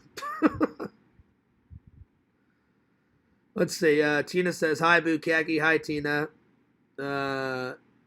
Let's see. They are nice around Halloween. I love Halloween. I love Carbon. So, yeah. Togue says, my grandpa used to call me a turnip fucker. It wasn't a joke. He said it to be hurtful. Damn, that sucks. I'm sorry that he did that to you. That's pretty fucked up of your grandpa to call you that, Togues. So, yeah. That's pretty nuts. Like, would he say that when he got angry at you, or would he say that, Togues, anytime? That's crazy, man. Anyway, let's see here. Yeah, see, I know you're joking, Togues. I never said toothpaste people. I said two-faced people.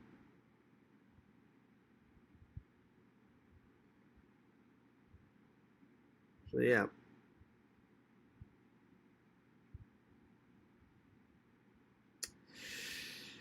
Kate, you're lying. You're lying. I'm not trying to make you mad, Kate. I have some things you've said directly to my face. Other times, I've been silent in chats. And you've been in Elsie's Discord. I'm like, hey, Kate, what's going on? How you been? Oh, I'm doing good, John. And then you'll go into a Lantern stream or you'll go into Dave's stream. And I've seen you trash talk me to other people. And I haven't said one word. I've caught you in the act. And you're lying. You and other people do it all the time. And that's all I'm going to say about it. And it's the truth. I'm not kidding. I've seen you do it multiple times. Some things you've said directly to my face. A lot of stuff you've said behind the scenes. So yeah, that's all I'm going to say. So yeah. Anyway, let's see what else. Oh, one more thing. I know Yakov. Yakov's always full of shit. I know he is behind that. It's a big, elaborate joke, just something to make fun of me. I don't care if they're both on camera. Yakov is smart enough to have a laptop, have 2 profiles open, because you can, as long as you got YouTube things, you can invite anyone in there. If you listen to Banjo's voice, no one has that squeaky voice ever. It's some type of voice emulator that he's put on his voice.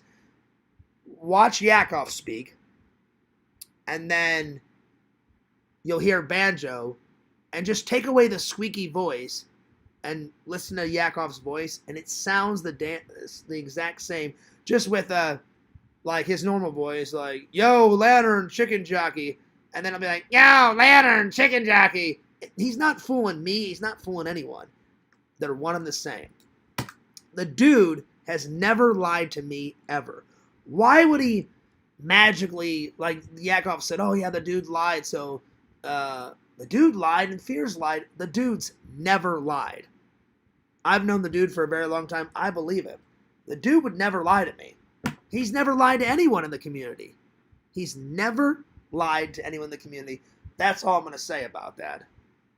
So he's doing some, I don't know how he's doing it, but it's a big elaborate prank just to prank everybody and to troll me. So, and again, I don't believe one word Yakov said because he's fucked with me for years and years and years. I've lost all respect for him. I've lost all trust. So he's not fooling anyone. So, and I'm not making fun of him. That's just what I believe. Anyway, I'm taking off. But I've said my piece. Again, I hope this stream did some good, and I'm gonna take off. So I appreciate everybody listening, and I appreciate I thought there was going to be a lot of trolls in here saying you're a liar, you're this, you're that, but I told the truth with everything, and I was open and honest, and I haven't been that open and honest in a long time, and I know this stream will probably be the center focal point conversation on Lantern's Thursday and Friday show, probably. I don't want it to be.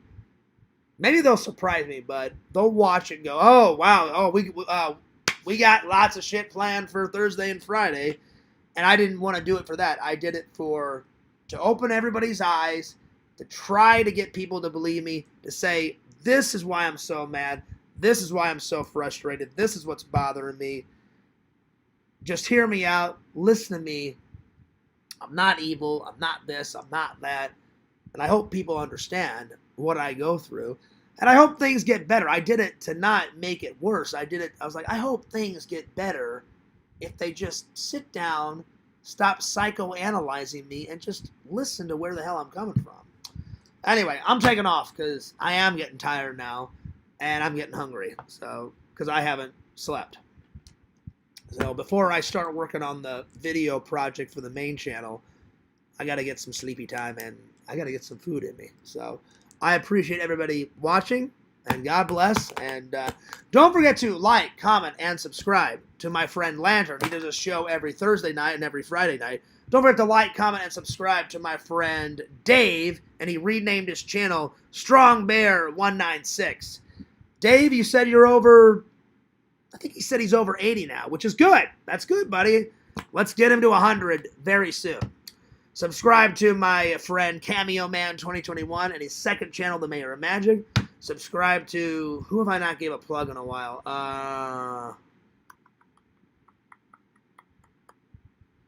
Subscribe to Adam the Woo. That's right. And last but certainly not least, follow the second in command of the community. Lantern is first. Fears. Lord Fears. Fears Man 26. And my second channel, Fears Vlogs. All right. This is Fears signing off. Shout out to the loving and loyal fans. Fears loves you guys. Fears cares about you guys. Hopefully the next couple of weeks go better because this has been the fucking week of hell. All right. Fears is signing off. Peace. Deuces.